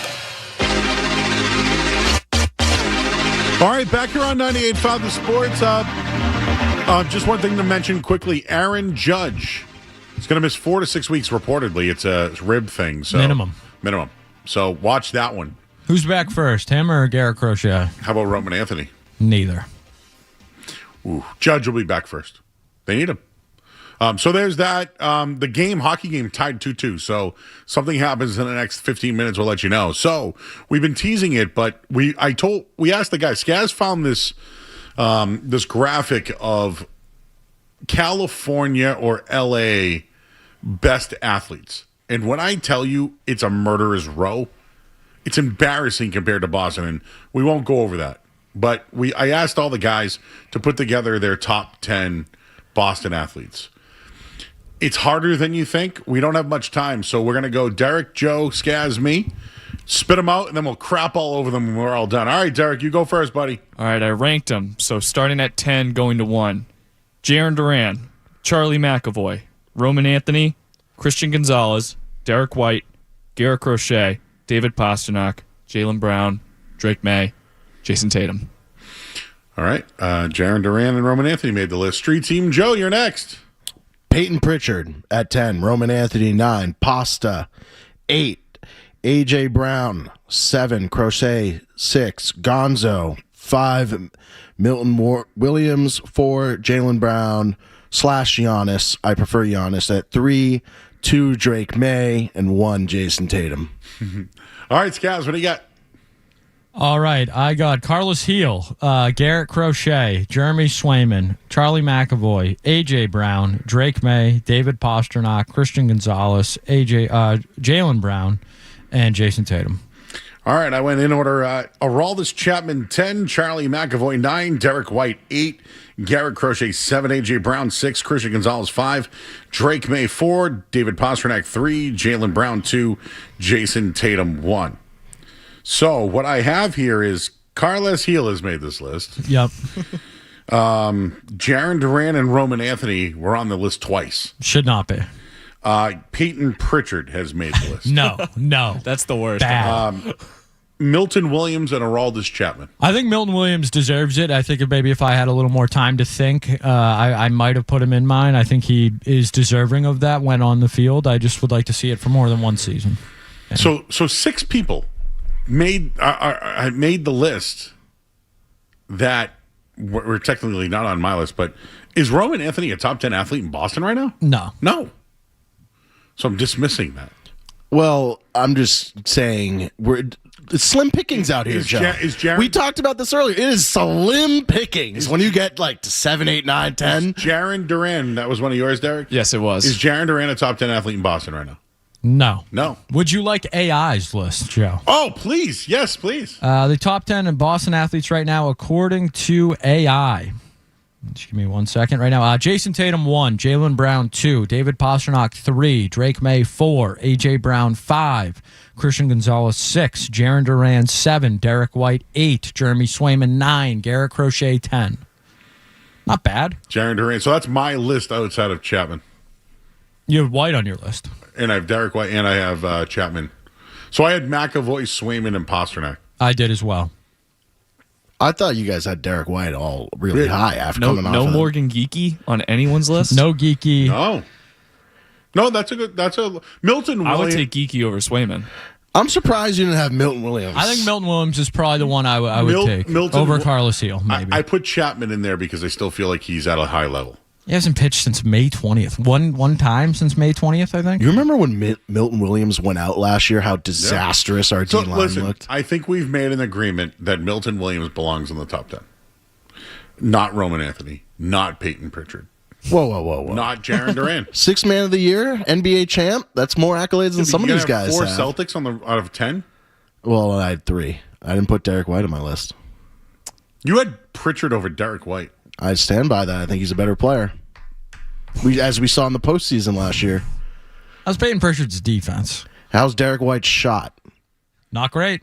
It's ugly. He's being the scapegoat right now, Skaz. We're trying to get anything we can for him. Do you see how hard this is? Yeah, no, it's slim pick. You can make an art like the end of this list, Joe. I mean, when you saw the LA list, I'm like, they kill us. They kill us. I think in all of our lists, they're all like relatively good. I mean, the last couple on each of ours, you could argue like it's just kind of picking not mediocre, but you're picking slightly above average guys. By no means is there 10 elite athletes in Boston. Just to bring up the LA list: Shohei Ohtani, Luka Doncic, Myles Garrett, Matthew Stafford, LeBron James, Freddie Freeman, Puka Nacua, Yamamoto, Justin Herbert. They put Kelsey Plum on there. They left out Mookie Betts. 10 elite athletes. And Freddie Freeman. 10 elite. We could probably go more, right? And Myles Garrett should be Absolutely. 1 or 2 on that list. But holy smokes! How many in our list were like, okay, elite, no question? 4? Tatum. That's it. So I think Tatum is all pro. He is a tier above everybody else in the city. I think David Pasternak's considered a high scorer, but I don't know if this year he was. I think it's Tatum and Brown and then everybody else. No Drake May. So I put May 4, but Yeah. He hasn't done it long enough. Second in MVP voting. But he had one year. Yeah, exactly. 1 year. But, we're saying best Boston athlete right now. I would say He's Tatum. I think he's top 5. Drake May's top 5 for sure, but he's not Tatum or Brown. I mean, Jaylen Brown was a top 6 NBA player. He was a Finals MVP. Yeah. But this year, I thought we were okay. I misunderstood. I thought we were going off this past year. No one has a wrong list. Nah. If it's this past year, I don't think Jaylen Brown deserves to be. Skaz has Brown too. If we're going, he had a great year. I mean, he pooped himself in the playoffs. Yeah, but Tatum and Brown are the 2 best players in Boston. No, I'd put Tatum. I think Drake May. I would love to put Garrett Crochet there, but he's not pitching. Is Garrett Crochet more talented at his position than Jaylen Brown is at his? No. Garrett Crochet was second Cy Young. Jaylen Brown was in second. Superior. Yeah, he lost in what? 3 in a row. Called his favorite season. How'd Garrett Crochet do in the playoffs? Joe, do you have any idea? I believe he went 1-0, Skaz, and he won he actually had more in winning impact than Jaylen Brown did in the playoffs. Does he have a Finals MVP? Who carried him there? Jason Tatum. So that's your narrative now? I would say he's a Robin. He's a Robin on this team. So do you guys? Tatum is 1, and it's not close. We can agree on that, though. Yes. Yes. He 5 first team I All-Pros. do think Brown's 2. Yes, I would agree with that. And we can rank him however. The recency bias, Brown rubs me the wrong way. Jaron Durant, I feel as though you guys look at him in the way that the Red Sox do. There was a report today that they still think highly of this guy. I had him off my list. I think he stinks. But I could easily take him off the list. But why is he on there? I don't know. Like Joe said, it's pretty mediocre. You're just picking. Who'd you guys have at 8, 9, 10? You and Skaz and Derek. I had Chapman, McAvoy, White. Swayman, Crochet, Heel. Anthony McAvoy, Duran. I mean, none of those sound like. Carles Heel was an MVP. Is a league MVP. I mean, he's the best on the Revs, and he plays nationally. Well, no. Okay, I wasn't. He's from Argentina, so he's not. He was never on the Argentina. Well, maybe on the youth team. In my head, he was. But none of those are lock. You know what I mean? Like the LA, they had 10 locks. 10. I had Spanish. I have Carlos AJ Hill. Brown on there. I think he belongs there. Thinking of the guy they brought in. Remember that striker they tried to bring in? He was Argentinian, but I can't even remember his name. That didn't work out. They brought a guy in that was on the U.S. team, and Jermaine Jones. He was good. Wait, would you guys go against Portugal? Pritchard or Duran? For what? On this list, if one deserves to make it. You know my answer. I think it's Pritchard. Because at least I know what Pritchard is. I don't know what Jaron Durant is. Carolina up 3-2. Wow, big comeback. Nice little screen in front of the goalie, too. Oh, speaking of that, tomorrow night. Oh, that's right. Tomorrow night, 8 o'clock, right here on 98.5 The Sports Hub, we have Stanley Cup champion Tim Thomas on the show. The greatest goaltender in the history of the Stanley Cup Finals. How'd you swing that, Joe? Tim Thomas will be at Kowloon this Sunday with Will Campbell. There'll be a sign meet and greet. Kowloon on Sunday, 4 to 6. You can get your tickets now at sportsworld-usa. Tell them Joe Murray sent you, but you can get both Will Campbell and Tim Thomas their autographs this Sunday at Kowloon. And the Stanley Cup champion will join us tomorrow night, and we're going to ask him about Jeremy Swayman. And do you need a prime goaltender to win a championship? You know what else we got to ask him about? And Bruins fans may not love this, but we got to ask him about Marty St. Louis and what's going on up there, because were they teammates, Joe? Tim Thomas and Marty, or no? I can't. He was just around forever, so I feel like they had to have been at some point, but maybe not. I'm sure he's got a thought on Montreal. Vermont guys, right? Didn't they both play for Vermont? I'm trying to think. Well, what? Yeah, he definitely did. I talked to Tim last night, and he said he wanted to watch the game tonight. He said, "How about Friday?" I said, "Cool." So I will. I'm going to see him on Sunday as well. 1995 to 1997, they were on the Vermont hockey team together. So be very interested to see what he thinks of the Montreal Canadiens and what they're doing up there. I wonder if he believes in the lake monster in Vermont. Lake monster? Yeah. You don't know what? No, I don't know. I don't know either. That's it for tonight, everybody. You're gonna leave me hanging? There's a lake monster out and about? Yes, Joe, let's go look for it. Great job by Street Team Joe. I'm Joe Murray. Again tomorrow night, 7 o'clock. Tim Thomas joins us at 8. Street Team Joe, why don't you send us home tonight? We're gonna do a quick one tonight, Joe. Yep. For intern Derek